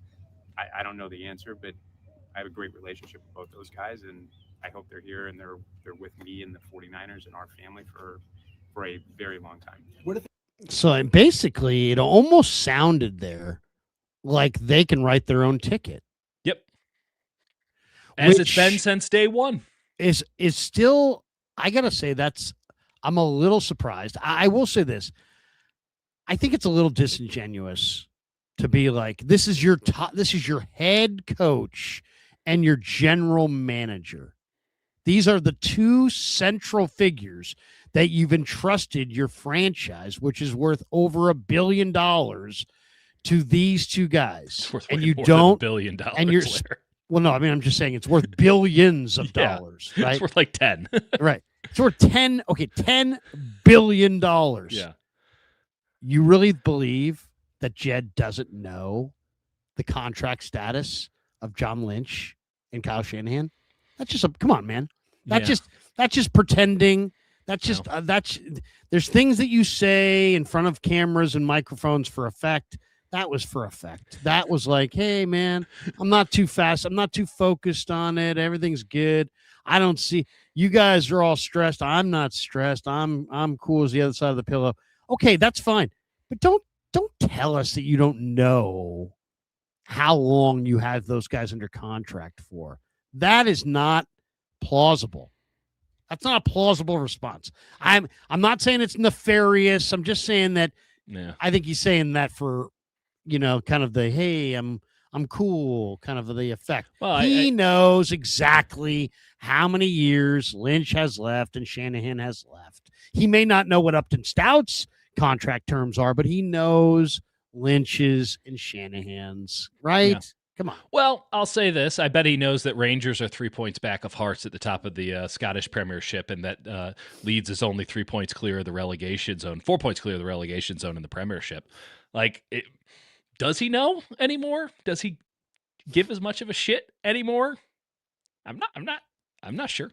I'm not sure. Listen, is it a clear and pressing issue with the Sanford? Like, John Lynch's and Kyle Shanahan's are not clear and pressing issues. Maybe at 18 months, that's fine. I don't think that he is as involved with this team as he has been, or maybe as he should be. That's subject to opinion.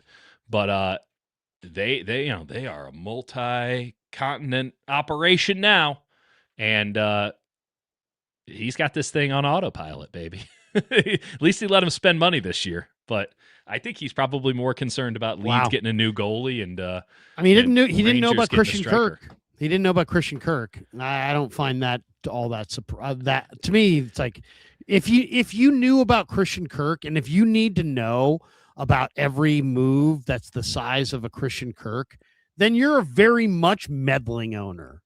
I mean, I disagree with that. How can you? If you're sitting there and being consulted on the fifth wide receiver on the roster, and you don't make that move without talking to somebody who doesn't know anything about football personnel, I mean, that is, to me. Well, who's arguing that's the case? Like, I'm not arguing that's the case. Jed made it seem today like he didn't know anything about Christian Kirk, and then some people were like, "Oh, he's disconnected." And I would say, "Hey, you know what? I think Jed is the right kind of owner at this point. You get people that you trust, and you empower them to do the job, and then you cut the check at every turn they tell you to cut the check. You get a bad review by the NFLPA. Here's $10 million to go put in hydro tubs and everything else." I think Jed's an easy target because he's not Eddie. I think Jed has always been an easy target. I think there are older people in the Bay Area media that will always see him as the idiot nephew of of Eddie D, and they'll never give him any respect. And the Not truth even is, direct he's a line pretty good Nepo, owner. baby. He's a pretty good owner. Listen, no one's ever going to like the owner. What are the good owners? The good owners are the ones that win Super Bowls. And cut the check. The guy who cuts the check and doesn't. I mean, Jerry Jones is a bad owner. I think we can say what a good owner is and what's a bad owner. A good owner hires football people and they do the football job. A bad owner says, you know what, get out of the way. I'm doing the job. Yeah. I mean, in some ways, I think we could have a real good debate. I'm sure, they've got their own radio station, and I'm sure they would fight it aggressively. But is Joe Lacob a good owner? He's fired all of his reputable personnel people and replaced them with his children and himself. He lucked out with Steph Curry, and now it's a parade of Justinian Jessup, Nico Mannion, and a parade of crap and nothingness. I mean, he a great owner because he wants to do it himself. He's not hired. He's more meddlesome than Jed. He is very involved, and. I mean, the reason that Bob Myers quit is because Joe Lacob was too involved. Full stop. He couldn't deal with Joe anymore. So Bob's like, I'm doing something else because I'm smart and I'm handsome and I just won championships and I can go do whatever I want. The world is my oyster. So I'm not going to do this shit anymore. So is that good ownership? Probably not. He's good enough to where they're not in disarray. They'll make money forever. Yet. Yeah, man. Well, I mean, on the We'll court, see. There's a different argument, but no. Listen. Again, the good owners are the ones who win championships. There's a Machiavellian answer to all. Was Jody Allen a good owner, a caretaker owner going into this year? Well, she sure as hell looks like a great one now. Because they won the Super Bowl, and she did exactly what you want them to do: write the check and get the hell up out of the way. Trust the football people. The issue is. Now you're totally judged on the football people. So now we've passed the buck of responsibility, and it's not as if John Lynch is the most beloved GM in Bay Area sports history either. And it's not as if Kyle doesn't have his detractors, as stupid as they might be. So no one's happy about anything in America anymore. That's fine. Like I can't deal with that. I'm the biggest pessimist you've ever met, and even I'm like, these people have gone too far. I'll say this. Jed, we agree on the right way to own the team is to understand what's happening with the team, trust your people, cut the check. Doesn't mean you can't have, conversations and be convinced on it and sometimes even put your foot down. But, you're not making the call on a Christian Kirk or even a Mike Evans or even a Brock Purdy to a degree. Like, you let football guys make the football decisions, but you're in tune enough so that you can make determinations on the football guys. I'm a believer in the school of Bill Cowher. I don't coach coaches, or I don't coach players. I coach coaches. Jed York's job isn't to figure out how the 49ers can be best on the field. His job is to hire the right people to figure out that job, and that has to go all the way down. So there's a lot of positives to be gleaned from that. I just wish he'd pick a goddamn lane in terms of what kind of an owner he is. Because right now, everything seems hunky-dory in terms of his ownership. But this time last year, he's live tweeting from the draft room, making an ass of himself. Because now he's super involved on that day. And then sometimes you don't hear, no one's heard from him in a month and a half, and it's all Parag. So pick a damn lane on what kind of owner you are and stick to it. So at least I know that there's not a moving target.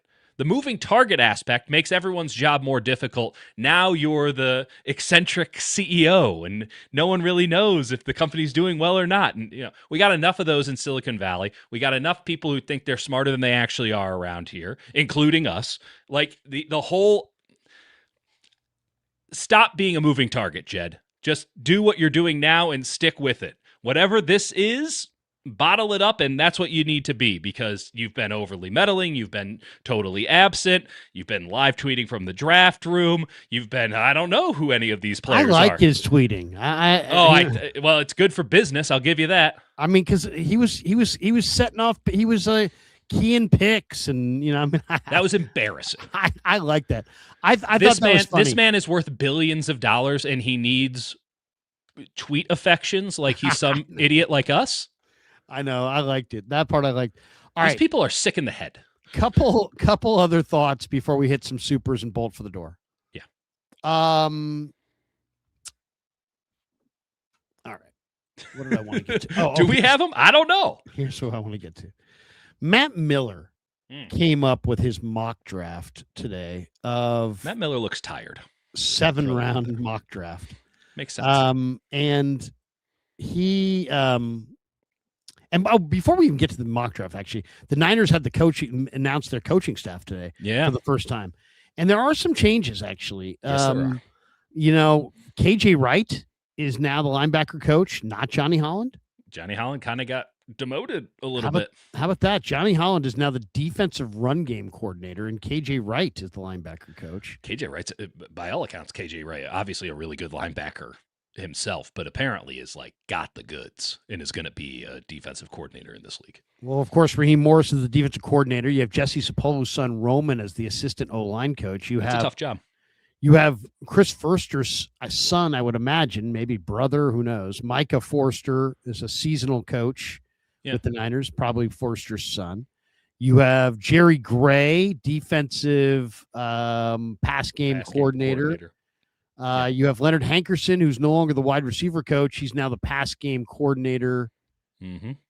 Or is he? Yeah. No. He's a pass game coordinator.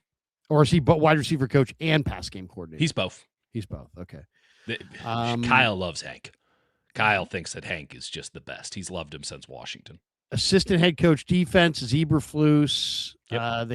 Cam Clemens is the new tight end coach. Mm-hmm. Jacob Webster, the quarterback coach. Deuce Schwartz, the tight end coach. The assistant, yeah. Angel Matute, the defensive QC. We're all about Angel Matute over here. So there you go. Do you have any thoughts on the coaching changes? Feels like Forster got demoted a little bit there, didn't he? He used to be the run game coordinator, and then they didn't run the ball well. I mean, I'm not arguing that it was a bad idea. I'm just saying it's interesting. Yeah. Before he was that position, wasn't it John Benton, who's now in Seattle? Well, John Benton's an unbelievable offensive line coach, one of the best. Graves is interesting. That's run game coordinator and Kyle Shanahan are like that. That is a very, very important job. So Joe Graves is a name that we're going to be hearing about, I imagine, here in a lot, because that's Kyle's right-hand man in all effect. I know that they have an offensive coordinator now and all that with Kubiak, but run game coordinator is the backbone of Kyle Shanahan's offensive coaching staff as it relates to Kyle Shanahan. I'm excited for Hank. I love Hank. Hank's the best. I think he's done a really good job with the receivers, and excited for him to get more responsibility. I think he's ready for it. Hank's been the man for a long time. Okay, so I did mention that Matt Miller from ESPN did a 7-round mock draft. And the Niners have 4 picks. They've got a first, a second, and 4 fourths. And basically, Matt Miller gave them a draft of Caleb Lomu from Utah in round 1, Gabe Yakis, the defensive end from the Illini, in round 2. Yep. Logan Jones, the center from Iowa, in round 4. Charles Demings, a corner from Stephen F. Austin, in round 4. Deontay Lawson, seems like he's been in college for a long time, the inside backer from Bama, and then Darrell Jackson, the defensive tackle from Florida State. What do you think of Miller's Niner draft haul in his latest mock? They would be very, very fortunate to get Gabe Jacas at 58. Gabe Jacas is the darling of everyone's eye right now in the draft community, and it wouldn't shock me if Gabe Jacas is being talked about by some at 27. He's the guy that reminds me the most when you look at his tape and his body, and his strength. He reminds me a lot of Jared Verse. I don't see Jared Verse, but I totally see where you're seeing it. 6'4", 260, and that kind of. Yeah. He really likes to scrap. This guy's got the wrestling background. He's really he's a mean plays the game on his SOB. feet. I like him. I like him a lot. It would be a shocker if he's at 58. I wouldn't love this draft though, because to me, to take Lomu, and then I don't think Lomu is going to be a good guard. So I don't like the idea of playing Lomu at left guard. So I think Lomu at guard. I'm not willing to totally discount it, but I get where you're coming from. Logan. But I mean, like, okay, so give you an example of their first 4 picks, or really their first 5 picks. You know, they only have 6 picks. Who's actually going to play? Giannis and Darrell Jackson. Demings would barely ever play. Logan Jones is not going to play. Caleb Lomu, unless he plays at guard, is not going to play. He's certainly not going to play tackle. Right. So to me, when I'm looking at, they need to get good on the field to play against Seattle, the Cardinals, and the Rams next year. I don't think they get enough out of this draft for 2026. But what I was talking about earlier with the draft kind of falling their way. So this is something that happens all the time with the people who don't cover this team on a daily basis. They just go, oh, tackle, Trent Williams. He's in the news. Let's think tackle. So tackles are available here. So here's Blake Miller. Here's Caleb Lomu. But here are just the players that he has mocked, for whatever this is worth, under Lomu at 27. He's got Avion Terrell from Clemson, he's the second best corner in this class, besides Delane. He's so good. He has Caleb Banks. I don't think he should go in the first round because of the foot thing. And there's a little bit too much Javon Kinlaw there, but okay, like there's something there. Like he's clearly a very high upside player. Keldrick Falk, 32 to the Seahawks. Don't let that happen. Don't let the Seahawks get Keldrick Falk. You'll regret that for the next 25 years. The 10, 15 years that he plays and the 10 years after that when he's gone. He's one of the youngest players in the draft. He's 280 pounds. He's got a lot of talent. It's a little bit, I mean, I think you'd even have to admit a lot of the love on Falk is based on, the traits and the projection. He didn't have an overwhelming productive year. You could argue that Kieran Crawford opposite him was less heralded and did some better things. I mean, I'll give you that. But I like Falk. He's 20. Don't get me wrong, he's 20 and he can play inside.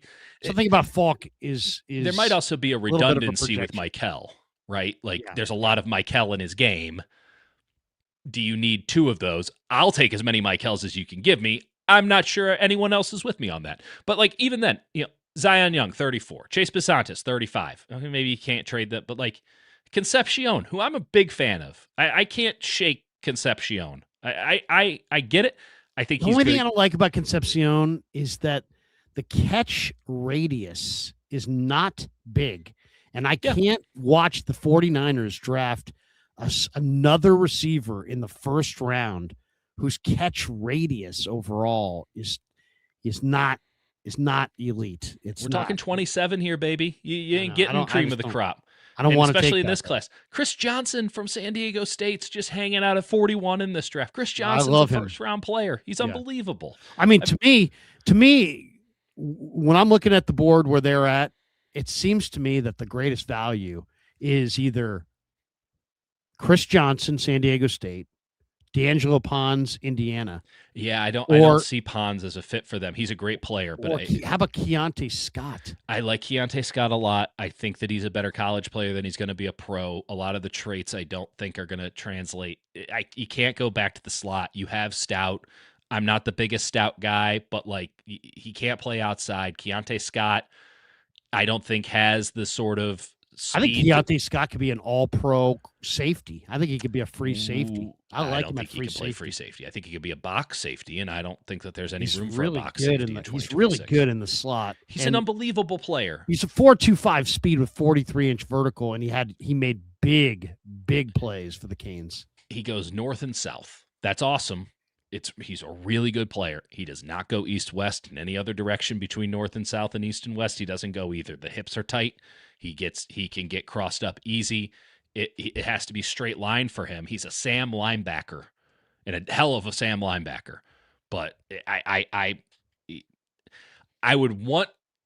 think that whomever gets him is going to be very happy. I think that the Niners would be foolish there because there's kind of like what we were saying with Falk. Like there's a redundancy there that becomes really problematic. Same thing with Pons. Like he's going to be a really good player. He is a good player. He's not a fit for the Niners right here, right now, which kind of sucks because it's not like the Niners are so loaded that, but they do have some positions where it's like, man, kind of the last thing that they need is a nickel. But I mean, first of all, I think Upton Stout can play almost anywhere. I mean, Upton Stout don't. played the nickel, but I think he could play safety. I mean, I think he could play outside corner, and I also think Pons could play outside corner. I agree with you, though. I'll give you that Pons Ultimately, might. I'm not going to agree on ultimately, Stout. it's there's a little redundancy there for sure. I think the real value for the Niners is hoping somebody is all frothed up for some ungodly reason on Ty Simpson because they watch Dan Orlovsky and get their information from him, and that there's some sort of a market of teams at the top of the second round who are like, we got to get Ty Simpson. We got to be able to get him so that we can get that fifth-year option. And you trade down, get a pick for next year, even if it's like a marginal one, get into the top of the second round, because I still think you're going to have a lot of really good choices, and then you open yourself up to maybe being more open to guards like a Basantis. Yeah. I want to be somewhere between 33 and 40. I'd like to get in there twice if I could. I'd give up 27 if I can find a way to get in to that second round twice, up to about 50 twice. Well, that would be the Jets. The Jets would be 33 Jets. And 44. If you could find, I think you might have to, if you could trade down from 27 and trade up from 58. How about this? You could do it with Houston. Yeah. If Houston 38. was willing to go, if you're willing to jump from 27 to 38, you could get 38 and then they pick 59. 59's tricky because, but again, there's like a fall off after 50 for me. Now, in this Miller draft, you can make the argument that the fall off is at like 59. That's when Pregnon goes, and at 61, it's Drew Aller. So it's like, okay, we're maybe. I don't know. It really depends how you look at this thing. I personally, I think 49ers could go Kristen Miller at 27 and then come back in round 2 for. I really think the good fit for them is Moore. The Derek Moore, the edge rusher from Michigan, who's he had 10 sacks this year. He's got strong hands. To me, I think he's a solid play. But if and I would go Kristen Miller and Derek Moore start off the draft. Kristen Miller at 27. I would try to trade back into 33 if I could. If I might could. Be even a little early. But I like Kristen Miller though. He's 6'4", 320, and I love the strength. I love the ability to play. He plays the game on his feet. He's really good against the run. Yeah. The other idea would be, if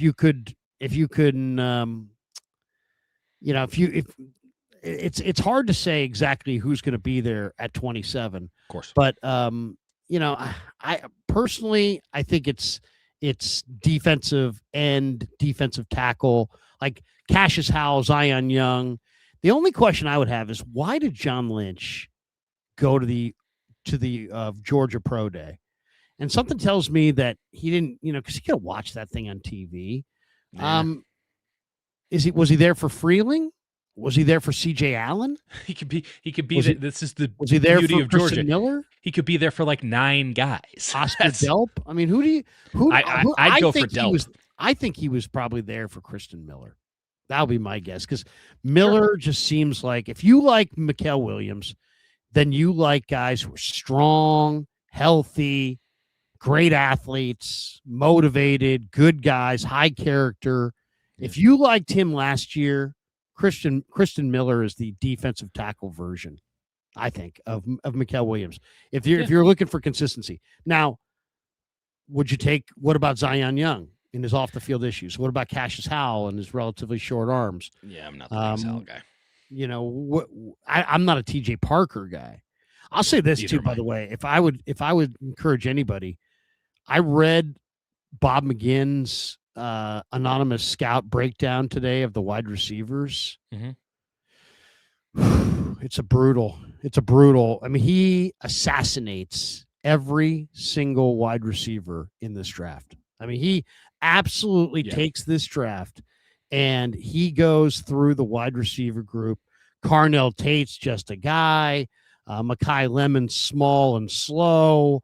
Jordan Tyson's a fraud. Omar Cooper is limited. Casey Concepcion has a tiny, catch radius. Denzel Boston is slow. Mhm. Jeremy Bernard, he doesn't. Zachariah Branch is fringe.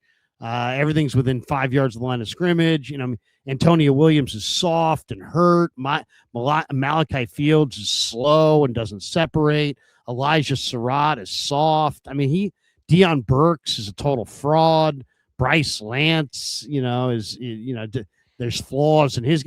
Jacoby Lane called him a pain in the ass. Said the guy's a gigantic pain in the ass. Yeah, I believe it. This guy. I would encourage everybody to go read it. It drives me to the one guy that he kind of does like in the receiving group that he didn't totally pan is Ted Hurst from Georgia State. And to me, I could see I don't think the Niners are going receiver until late, but maybe even after the draft. But maybe they go receiver in round 2 if Chris Bell or a couple guys are there. Ted Hurst, some of those guys. If they get to the second round and Omar Cooper, Casey Concepcion, Chris Bell, those guys are there. Ted Hurst, I could see one of those receivers being the pick, but I can buy him. I can buy a receiver in the second. It's hard for me to do first on the basis. Even I, as a Concepcion guy, it's probably too rich. Probably too rich at 27. This guy, Bob McGinn, the scouts that he talked to, ripped the tar out of Casey Concepcion. What do they say? I'll give it to you. It's unbelievable. Apologies, I don't want to. Yeah, this is unbelievable. They're just so negative on this guy.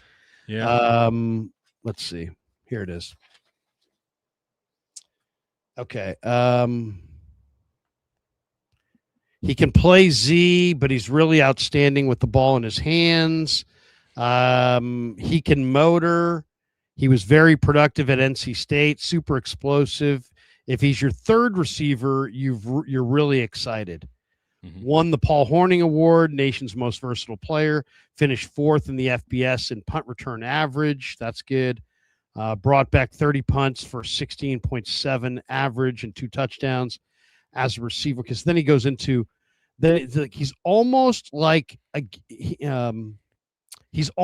gadget guy. The way they play him, a scout said, it's going to be a while before he's anything. Looks like a track guy. You can tell he can run. He can run when things are free. They scheme him for his production. Doesn't catch the ball well. Lots of drops around a lot of bodies, which I think he had 7 drops. Yeah, the drops is fair. Then they go on to say small catch radius. They do this slip screen stuff with him, and he has no run after the catch. 3-star recruit from Charlotte, North Carolina. He's a slot, a third scout said. Quick, explosive. He can run, catch, and he's competitive. He'll be pretty good. So they went through almost every single guy. Chris Bell, they questioned his 40 speed. Yep. They said that the ACL is a big concern. Chris Brazel, they're like, big X wide receiver, can't create any lateral separation. Long strider who doesn't separate down the field. Omar Cooper, they thought his traits were just marginal across the board. Zachariah Branch, he's like 176 pounds.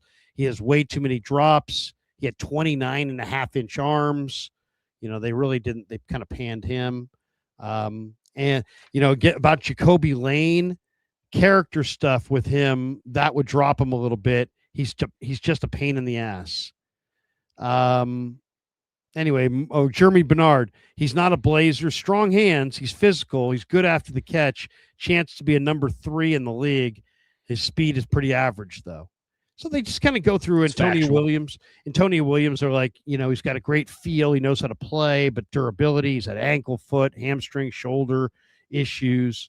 Malachi Fields are like, hey, he had one amazing week at the Senior Bowl. Suddenly he's going in the first round. Then he ran 4.65. He's a possession receiver at best that doesn't separate. He'll flash some playmaking, but far too inconsistent. So he just kind of panned a lot of the the receivers across the board. And this is, kind of like, if you look at the numbers, and when I say the numbers, I'm talking about how many guys bust, and how the draft is a total. It's a breakdown of false favorites. There's more false favorites than there are actual favorites. So every one of these guys is a favorite, and the reality is that, like, the scouts know a lot of these guys just can't play at all. And that's why the Les Sneads of the world sometimes are like, fuck them picks. You know what I mean? Let's get rid of them picks and let's just try to, but ultimately you gotta find your way in the draft. Let's hit it one last thing before we jet here. And that is, I want to show you Matt Miller's mock draft. And I got it up. You got it up? I'm going to share the screen. People can check it out real quick, just so I'm going to put this up so you can take a look. This is just round 7, I believe. Okay. Yeah, round 7. Okay, so this is the 7th round, and I'm just looking at some of the players I really love that are in this round. Fabechi Weewu from Oklahoma, pick 219. Love that player. Caleb Proctor, the defensive tackle from Southeast Louisiana State, 224 to the Steelers. Love him. Zane Durant at 290 pounds ran 4.75, and they have him going 226th overall. Yeah. Even Fano's brother, who at Utah is a really high effort outside rusher. Caden Weegan from Iowa, I think, is kind of an interesting do-it-all return guy. Big time. I love RJ Maryland, the tight end from SMU. He's right there. And there's others. I mean, Red Murdoch had 17 forced fumbles. Isaiah World is in the 7th round. Mm-hmm. In the 7th round. James Thompson from Illinois is a big-time defensive tackle prospect. He's in the 7th round. J.C. Davis from McClymonds, who's 6'6", 335 pounds, is picked 242. That's an unbelievable steal. Armaj Reed Adams is a big road grader at guard. He's deep 7th round. Yep. Now, this is the back of the 7th round. Devin Eastern from Minnesota, I think, is a really good defensive tackle. This Tanner Kazoil from Houston, the tight end, is big, tall tight end, very talented. Senior Bowl. Great Senior Bowl. Coogan was the MVP of the Rose Bowl. Coogan. Yeah, but it's understandable. Coogan's got a big old dumper. I can see why he'll be a... Yeah, and he's not a great athlete. He's not a great athlete. But, I mean, Caleb Elam-Zor is a Bay Area kid from Hayward. He's a very fast linebacker from TCU. Jake likes him a lot. And you've got him at pick 255. All I'm saying is, man, I mean, there's some really good 7th round picks here. I mean, if I could get Zane Durant, Caleb Proctor, and Fabechi Weewu all in the 7th round, I think that might be the greatest 7th round of all time. I mean, that's an amazing 7th round. My point is, this is all guesswork. Who knows where these guys are going to go? But I just, this whole like, oh, this draft sucks and there's no depth, bullshit. Yeah. I mean, that's just a bunch of crap. Well, you look at least 7 or 8 really exciting players in the 7th round. Yeah, because he doesn't put them in rounds 5 and 6 where they'll actually go, and he puts in a bunch of guys who aren't any good in 5 and 6. So 7th round looks good. I mean, like I'm not alleging anything, but if I were putting together a mock draft, as I have been known to do for a 7 round before, people don't look at 5 and 6, but they do look at 7. Just say it. It's pretty interesting, though. That's a lot of good players in the 7th round. I agree, and I think that they're going to go a lot earlier than that. And I think a lot of the guys who are going to be here as a lot earlier are not going to even get drafted. And now let me just take a quick peek, because you just said they pulled him out of the 6th round. This is the 6th round. Let me see what the 6th round looks like. And I haven't looked at this yet. That's exactly right. Everyone goes Nadeem right to Tucker, he's not bad. Marlon Klein, tight end from Michigan, he's not bad. Brailsford, the center from Alabama, ran the best 10-yard split. Very fast. But he doesn't weigh anything, and he's got no anchor. Okay. Fernando Carmona's got quite an anchor. He absolutely Emil Wagner, Tyreek Sapp. Those aren't bad players. I'm not arguing that they're bad players. I'm saying that these are the 7th rounders. Yeah. Heidenreich right there. Faison from South Carolina is a pretty good back. Bo Stevens, pretty good player. Markel Bell, the gigantic. Landon Robinson right here in the 6th round. That's a pretty good player. So, I mean, there's decent I'm not sure Eli Heinrich's getting drafted. I don't think C.J. Daniels is getting drafted. Yeah, Lander Barton from Utah's probably not getting drafted. Like, I like Markel Bell a lot. There's a reason that everyone agrees he's a 200 pick. Colin Wright from Stanford. Like, what are we doing here? Yeah, I mean, I don't think I think he's there's some athletic gamesmanship enough. involved. I mean, Dante Corleone. You think he's going at 178? Like, he put up some good numbers, don't get me wrong, but like, you can't overlook some stuff here. This is the 5th round. Okay, let me see who's Yeah. in their 5th round. Tim Keenan's Joshua barely Josephs, draftable. Bryce Betcher, Bo Kircher from A&M is a very good blocker. Chandler Rivers is a good Talking corner. about a blocking tight end at 144. Yeah. Now, Chandler Rivers at 144 would be a hell of a pick for anybody, as would Rayshon Benny. Like, yeah. I mean, Talon Green your could guy, also Kevin easily Coleman. go undrafted because he's not playing quarterback at the NFL level. Look at Kevin Coleman sitting there at 149. That'd be a nice pickup. That'd be But he could really also nice be a pick. 7th rounder. Jamari Taylor at 157. Dalen Everett in the 6th round. He's Sure. not bad. Yeah. Grayson Halton. A lot of people like Grayson Halton from Oklahoma. I don't know. Grayson Halton's a pushover, but that's fine. You can like him. Caden Curry, Jam Miller. There's Jam Miller right there. There's Jam Miller, who, again, 7th round possibility. Like good Max blocker. Llewellyn, who's an effort edge and nothing more. Dante Corleone, Cade freaking Klubnik. I'm just saying, you know, Some if gamesmanship here. If you can, and let me see that. This is the 4th round. Let me just double check who's in the 4th round. 4th round actually checks out okay. That does seem like a proper 4th round. Does it? Yeah. Let's see. Danny Dennis Sutton and Justin Jolly and Delp and Anise Cooper. Like, these are 4th round guys. LT Overton, 4th round guy. Genesis Smith, 4th round guy. Yeah, 4th round. Keegan Trost. There's your guy Trost. Yeah, like 4th round lines up. Oscar DeMonte Delp. Capehart, who should go higher but won't. There's your pain in the ass Jacoby Lane. Like, yeah. This is the round the Niners have all the picks. And this is the round where we really get into Sutton. the edge of draftable. Who do you see in this round that's intriguing to you? Jalen Farmer, the guard from Kentucky, is intriguing to me. like Big him time too. intrigue there. It's a boom bust possibility. I'm a big fan of Delp. I like him a lot. Genesis Smith from Arizona is interesting. I'm not sure I'm in. Romello Height would be a really nice pickup for the Niners. He's at 117 here. I think he could be a good sub-package pass rusher who's got a little bit more, a little Leonard Floyd in his game. Chris McClellan, the defensive end from my Tigers, is a much better player than he gets credit for in this process. What kind of player is McClellan? I mean, I know he's got long arms. He's 315 pounds. He's pretty athletic. Yeah, it's the athleticism. I don't think that he was constantly playing 1 tech. I think he's more of a 3 tech, and I think if you put him at 3 tech, the pop off the line is really going to show.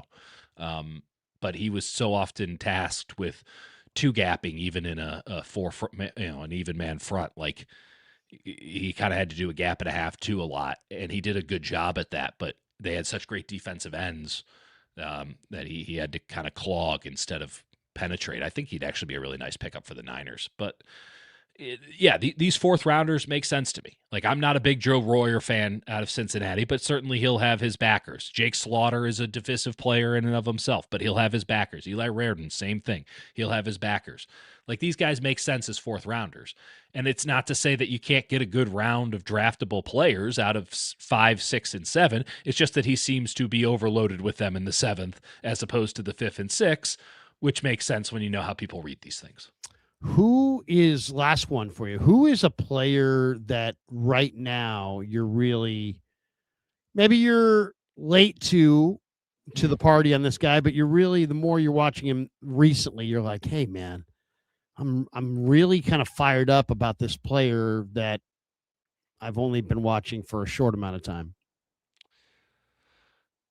On the short amount of time. Or just somebody that you're hot to trot on right now as we get kind of late here in the draft process. Like for me, I'm the more I watched this Derek Moore from Michigan, the more I realized I should have watched more of him early in the year. This guy is really, really what you're looking for. I mean, it's just, he's got the production, he's got the body lean.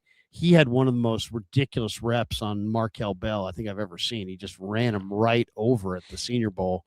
And just, I mean, it was awesome. I mean, it was really awesome to watch. So I kind of like Derek Moore. I know that's kind of a forgettable name. No. And if you look at him, you're 6'4", 260. You know what? I just think this guy comes burning off the edge. I love the combination of the hand usage, the power, the attitude, the anger. There's a lot to like there. And I would go big defensive lineman maybe in round 1 and come back with Derek Moore in round 2, or maybe I go with the best player available in round 1, come back with Derek Moore in round 2. But I like him as kind of a late second round edge rusher for them. I like both of the Auburn guys on the defensive end line a lot. Keon Crawford. Keldrick Falk. I'm a big Falk guy. I'm kind of obsessed with the Inacher tape right now, which is a waste of everybody's time because I think I'm higher on him than damn near anybody. I think the tape is so much better than he gets credit for. He's really good. I mean, and if Chris Forster is that great of a coach, like it should be a layup, right? This guy should be the next great tackle in the NFL. That's where I'm at. I'll give you 3 names of guys that I'm late on, but I'm high on. VJ Payne, the Kansas State safety. Big, tall safety, I mean. He's impressive. Cage Casey, someone I really liked at the Senior Bowl, the tackle out of Boise State. I think he's solid. I'll also toss in the Northwestern kid. I think I'm higher on the Northwestern tackle than most. Caleb Tiernan. Yeah, I think it's just solid. And in this class, that's going to probably get him a second round draft pick. In other years, it'd be a 4th or a 5th, but in this one, yeah. And then this one, I cannot believe how much Garrett Nussmeier I've been watching. He looks great right now. I don't know why he didn't. I mean, he was terrible. I literally season. saw him against Florida live, and they were horrible. And they've got 3. Heck, they may have 4 draftable receivers. Actually, 5 if you want to consider Bauer Sharp. So I mean, they have a ton of players. I don't know what the hell happened there this year. They were horrible, but this guy looks like he should go he could be an NFL starting quarterback. Yeah, I'm trying to figure out who he reminds me of because he moves okay in the pocket and he delivers a damn good strike. He kind of throws it blind a lot. I just cannot figure out who he reminds me of at all. And maybe that's why I keep watching, but there's clearly, if we're talking day 2 pick, like, I don't know if you could possibly get more value out of a day 2 pick than taking Nussmeier. And I think that the Niners should be really worried because I don't think they're going to take him, that he ends up on any of the 3 teams in their division. Because if the Rams get him, he's going to be coached up well. I wouldn't exclude the Seahawks from taking him. And that's a dangerous game because even though Darnold won the Super Bowl and is young and all that, it's Sam Darnold. We're here for a good time, not for a long time. And then Arizona, he could be their bridge to competency, which I don't think is coming anytime soon. But, if it were to happen, it'd be because they nailed their quarterback in the 2nd or the 3rd round in the same way that the Niners maintain their competency by lucking into Brock Purdy in the 7th. So, I can't stop thinking about Nussmeier. But VJ Payne is a hell of a player. And there's just not a lot of players in this draft that kind of make me feel some sort of way. VJ Payne's got me feeling some sort of way. What do you like about him? I mean, what does he do? It's just the movement skills and the ability to pop. The movement skills are there. It's functional movement where he's decisive in his actions. He clearly is all over the playbook. When he's guessing right. He's everywhere. He's a ghost. He's a specter. And when he arrives, he is not missed. When he hits, he hits. Ball skills are a little bit questionable, but that is a special kind of safety in this modern game. Everywhere and delivers contact in a serious manner. I'll tell you, a player that, it's like, if you really like a player and you should know like within seconds. I mean, almost you should be, you should know like right a love away. At first sight thing, legitimately. And for me, I got a guy in this draft that I just absolutely love, and I saw him, and I'm like, I didn't even I wasn't even watching him. I just saw him and I'm like, wait a second, who's that guy? Yeah. Look at that guy. What the heck am I watching there? And here's Greg Cosell centering on the same player.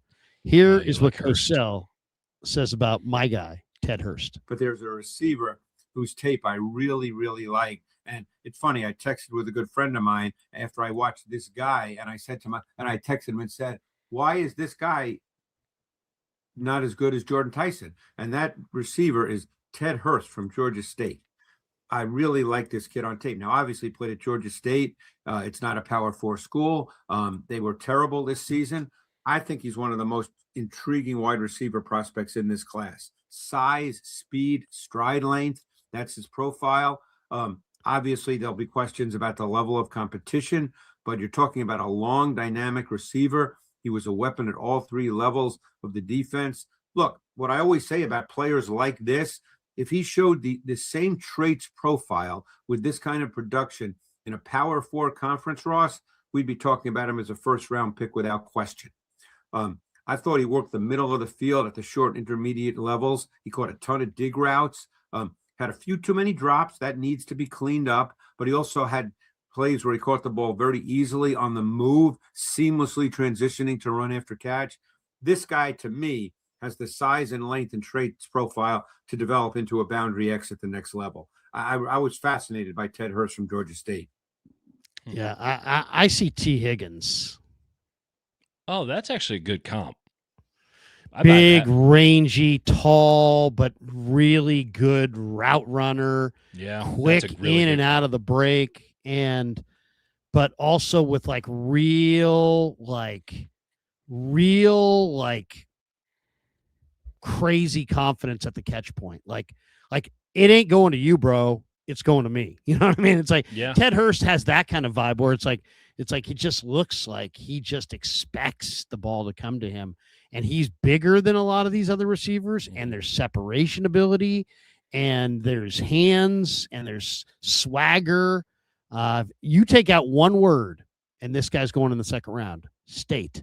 You put this guy for the Dogs, and he's going in round 2. And instead, he's at Georgia State, and he's going to be there probably in round 3.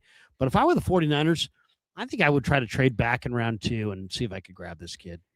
I buy it. I'm more of a Brazel guy, but Hurst is a hell of a player. I think Brazel is maybe the second best receiver in this class behind. A lot of people like Brazel. Yeah, he's big receiver, special movement ability, special.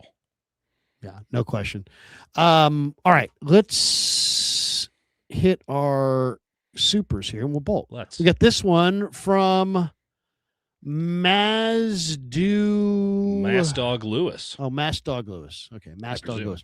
Seems like Lynch moves up a lot. If they do move up from 58, who do you think they take, or any other moves up in the draft?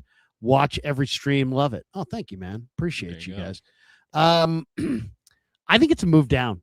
I think when you don't pick after the 4th round, I think you conquer that by moving down a few spots, even if it's a nominal move down. I would move down in 1 and in 2, as long as just, I'm not going to move down until I'm on the clock. Because if the Penn State guard fell to me, something crazy happened, I would take him. But otherwise, I think my ideal plan is what Dieter said, is like, if you could trade from 27 into the top of round 2, let somebody come up for Ty Simpson's 5th-year option, you fall down to 33, 34, and maybe pick up an extra pick in the top 100 for your effort. I think that's what I would try to do. I'm with you on that.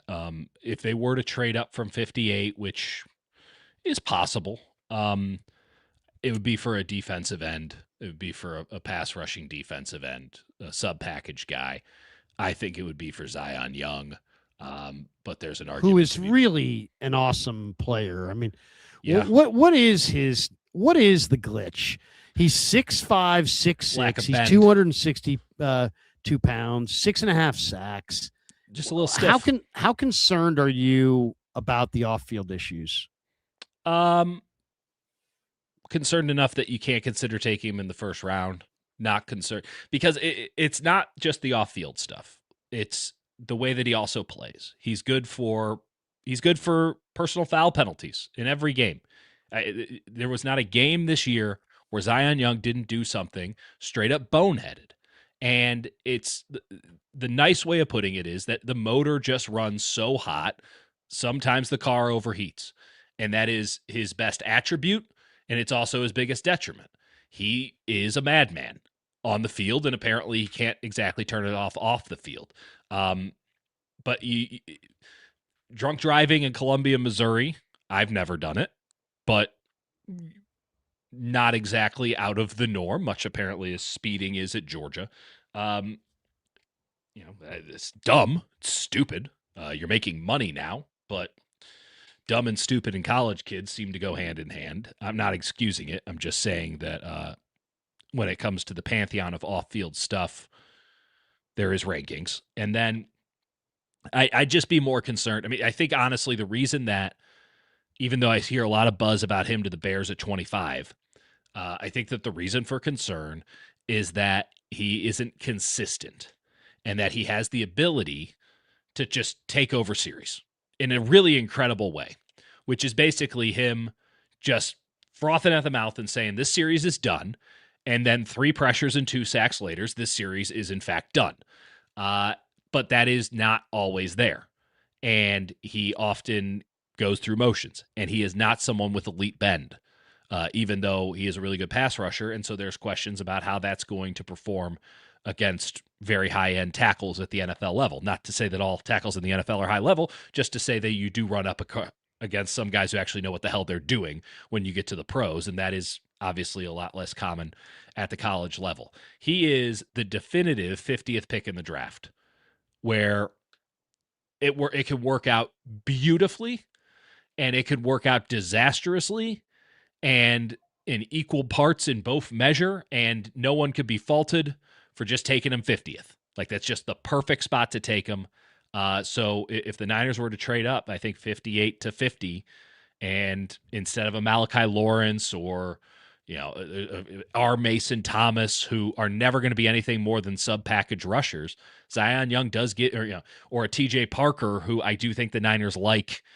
I don't get it at all. I don't know what it is you do here, but I think Zion Young has the highest ceiling of all of them. He also is the one who, might not make it off his first contract. So that sounds like a 50th pick to me. It's a real odd year, right? I like Bain, and I like Bain's Bailey. Good. Bain's good, but I mean, like Keldrick Falk, very impressive physically, and he's very young. He had 2 sacks. He had 7 the year before that, and they asked him to play a lot of one technique in a tight front, or even zero technique in a tight front last year because they didn't have dudes. Also, DJ Durkin, Auburn's defensive coordinator last year, should be tried for war crimes at The Hague. I've watched like 8 Auburn football games last year, and I'm considering getting a plane ticket to Montgomery, Alabama, finding DJ Durkin and strangling him. Goddamn. There's other guys here. I mean, Mesidor's older, but he had 12 and a half sacks. Mesidor in the second round is an awesome play. He's ready to play. He's ready to go. I do not think he's going to be there for the 49ers. I don't think so. I'm not a TJ Parker guy. I do like Cassius Howell. I like Zion Young. Our Mason Thomas, I think he just gets engulfed too easily. What is it you would say you do here? Yeah, he's just, to me, he's a great college player. A dominant college player. I love hearing from people being like, oh, well, he had all these run stops. I'm like, okay, so did you watch Oklahoma? Like, I've watched a lot of Oklahoma. You know what Oklahoma has? They have an unbelievable defensive coaching staff. It's a great. And you know what happens? Venables and those guys. Our Mason Thomas is standing in. They do these stunts. They're always stunting. And our Mason Thomas is out here beating nobody and having running backs run directly into his chest because they didn't expect anyone to be there. That they're all Venables stats. Every play is a Venables stat. Find me a one-on-one where this guy beats his dude. He has a great first step. I'll give him that. Beats his dude off the line, beats him with a move, and gets to the quarterback. Just straight up. Find me one. I can't find it. What is it you do here? Same thing with Cassius Howell. He's got that hump move. That shit ain't going to apply at the NFL level when you're that size. If you weighed 30 pounds more and we're 4 inches taller, you can hump move all you want. You could be Reggie White, but you're not. So what is it you do here? It's the same issue I had with the Texas A&M pass rusher last year, who went in the first round, Shamar Stewart. Like, what do you do? You got a great first step off the line. That's great. That matters. It really does. You have to have something more than that if we want to talk about you being on the field on first and second down. And there's just a lot of guys who are never going to be more than sub-package pass rushers, which, by the way, the Niners need, but isn't what you should be wasting a top 60 pick on, because I can find you a sub-package pass rusher in the 5th round any year. Doesn't matter, because you only need him for 1 down. Just find a guy who can jump off the line, and so long as no one touches him, can sack a quarterback. Like, that's the easy part. It's an interesting group. I mean, Malachi Lawrence, Gabe Yakus, Derek Moore, Danny Dennis Sutton, Romello Height. Danny Sutton is soft. Yakus can play. I like Danny Dennis Sutton. I know he played in a 2-point stance, but I mean, this guy. I don't care about the two. I love 2-point stances. Rangy. He's rangy because he can't go it forward. There's a player there. He goes, oh, no, I can't go there. He had 8.5 sacks, 3 forced fumbles. He's been pretty good in that system for a few years now. I mean, I'll say this. He is a legitimate 6'6", 270. I mean, I like him. I think his workout numbers. I like Derek Moore most, but I like Danny Dennis Sutton. I like Romello Height too, but he's very skinny. And I like Height in like on day 3, like 5-man fronts exclusively. Yeah. I can tell you, I don't know Raheem Morris personally. If I know anything about Raheem Morris and how he goes about his business, he's going to like Romello Height, because he's going to see a lot of Leonard Floyd there, and he won't be wrong, by the way. And that's not to say Leonard Floyd is an awesome player, but Leonard Floyd spent a lot of time. He spent a lot of time with Raheem Morris for a reason. There's a certain thing he's looking for. So Romello Height being a Niner feels likely. Yeah, seriously. When you see the Niners are interested in Romello Height and you know that they have Raheem Morris, and you know how much Raheem Morris loved Leonard Floyd, and you look at Leonard Floyd's body, you sit there and go, wait a second. He sees Leonard Floyd most likely in this kid. I get it. All right. We got that one. Yeah. Let's see. Let's get this one from Michael. Max Ionacher is a nasty run blocker. Why not him at 27? I don't think he's going to be available at 27. I think that everybody's onto him by now. And they're not, it's difficult to make the argument that they should take a true tackle. And Ionacher is a true tackle at 27 because you're about to extend Trent Williams. So when the hell's he going to play? By the time he's in his 3rd year at the earliest. So that'd be bold, but he's a really good player. He's going to make someone very, very happy. I mean, if you can find the right tackle, or not the right, but the correct tackle, that for your system down the road, and you can play him at guard, that's great. But I'd be very careful doing that. We have Brad Jones. It sounds like they really are in a rock and a hard place with 27, going to get criticized whoever they take. What type of trade would you guys take to just get out of 27? I don't see any kind of problem with 27. I don't think they're in between a rock and a hard place at 27 at all. I think they're actually sitting options. I think they're sitting in a good spot. I really do. I think that's a good spot to be in this draft. Why? Because you got a few spots before the end that if somebody wants a quarterback, they can trade up for that 5th-year option. I also all the mocks that I'm looking at, the 49ers are looking at an assortment of players at the positions that they want. Right there. I mean, offensive tackle, I think, is going to be a little bit of a stretch, but is Ionacher, is Blake Miller, Tiernan, are those guys going to be there? My guess is Dieter's right. I think there'll be a run on tackles, and those guys will probably all go earlier. So I don't know that those guys will be there, but I do expect there to be a lot of good defensive linemen, a lot of good edge rushers, a lot of good DBs, maybe a couple good linebackers. What's your take on CJ Allen versus Jacob Rodriguez? Do you like CJ Allen? Do you like Jacob Rodriguez? Absolutely Allen on that one. I think Rodriguez is fine. I'm a Hill man through and through. Texas. Anthony Hill. Brad Jones says also apparently Dolphins are the Mexico City game. Okay. Cool. I mean, equal travel for both, I suppose. Would you rather go to Mexico City or Australia? Does the travel count in where I would rather go? Like, does the act of having to get there, do I have to qualify? Yes, that has. Yeah, I'd that's much part rather of go it. to Mexico City. That's like a 4-hour flight. Yeah. Your boy, my 6'9", 300-pound frame can't do 18 hours in the air unless you're giving me them lie flats. And Oh even my then, God. I'd still probably break. Oh my God. I get dehydrated easy. Gale alum says, why couldn't Nick Martin play a similar role to Nick Emanwari? Well, first of all, we're going to find out more about Nick Martin and what his role was. Nick Martin was cleared from concussion protocol immediately, I guess, after the season ended. What is your read, Dieter? You're not a Nick Martin fan. Are you a believer that Nick Martin's disappointing rookie year is just a precursor of what we're going to see and that he's going to be a bust? Or do you think he rebounds in year 2 and salvages a career? Because right now he has no career. I do not think that he will do it, but I'll tell you this. I'll be kind. Here's where it starts. He has no reason not to be an elite special teamer if he's got football skill in him. He's the perfect size to be a great special teamer. He's fast. He should have the temperament to be a great special teamer if he wants to play weak side linebacker in the NFL. Go out there and be a great special teamer and make yourself a career that way. And then from there, we can build. But when I was a hawk on this, because I'm looking for confirmation bias, he sucked on special teams. Now, he's a rookie. He's getting thrown in there. Everyone can get better, including me. But why can't he be Nick Emanwari? Because he's not as good as Nick Emanwari. Because he's a linebacker who might weigh the same as Emanwari, but has a modicum of the athletic ability of a Nick Emanwari. It never made sense to me at 75. I didn't have a draftable grade on him. But I'll just say this, because again, I don't wish ill upon the young man. He can make it a career and make me eat my words. I don't think he's ever going to start in the NFL. I don't think he's ever going to be a factor from scrimmage. But he could be a great special teamer, and that's a hell of a career. You can make millions of dollars that way.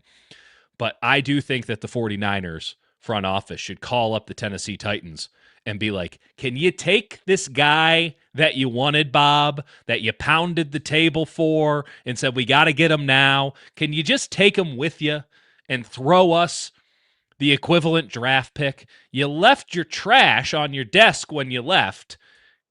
Now you got to pay for the cleanup fee. Take Nick Martin with you. None of us wanted him. You were the one who said, I have to have control of the draft board. I got to be able to pick my guys. And then you left him here, and we got no use for him. Thank you for Upton. Thank you for Michael. Thank you even for the big fella, Alf. Thank you for all those guys. We could do without Martin. What can you do to make this right? That's what they should have done. And it's interesting, by the way, that Tennessee, who's apparently willing to take on anybody at any price right now, not making calls about, hey, how can we get that Nick Martin fella? I'll say it right now. I think Nick Martin will be better for the Niners in 2026 than Dre Greenlaw. We'll see how it goes. I love Dre Greenlaw, but something tells me that Martin's the future and Greenlaw's the past. But we'll see. We'll see. That's a dull future, my friend. Riz the Fizz, his day was pretty crappy till y'all popped up. Dietz and Kruger, let's fucking go. Thank Riz you, the Diz. Brad Jones in the house. It's not bloody 18 hours. Just did the trip. It's only 13 and a half hours. Yeah, but I have to go through security in America first, so it is 18 hours. Actually, I have all the passes, and I've been trying to get my wife to fucking do it. Jesus I don't know if I can do that. I don't know if I can go to down under. I have a hard time flying from across country. Seriously, the last hour on the trip to Philly was like, oh my gosh. I did. First off, what you do is I don't drug myself or anything, but you and I should both have the ability as men who can sit and talk into a camera for like triple this amount of time to just be able to zone out in a way that very few can. You bring one book, you got an iPad with a bunch of movies, and it's just like, just keep delivering me Coke Zeros and we're good. Just zone out. Just completely zone out. I'll tell you, I can do any amount of air travel right now so long as my 1-year-old isn't with me. That's a vacation. Because I did 10 hours with a 7-month-old who decided mid-flight, oh, I can talk, and just started screaming and thought it was the funniest thing ever in coach. And then we went to, 2 hours from Seattle with a 1-year-old who refuses to sit still. The 3-year-old's there. She's got her little cheese plate and Winnie the Pooh's on the iPad. She's having the time of her life. That seat's huge. She's a queen. The 1-year-old's like, I'm going to kill you all. I got to go.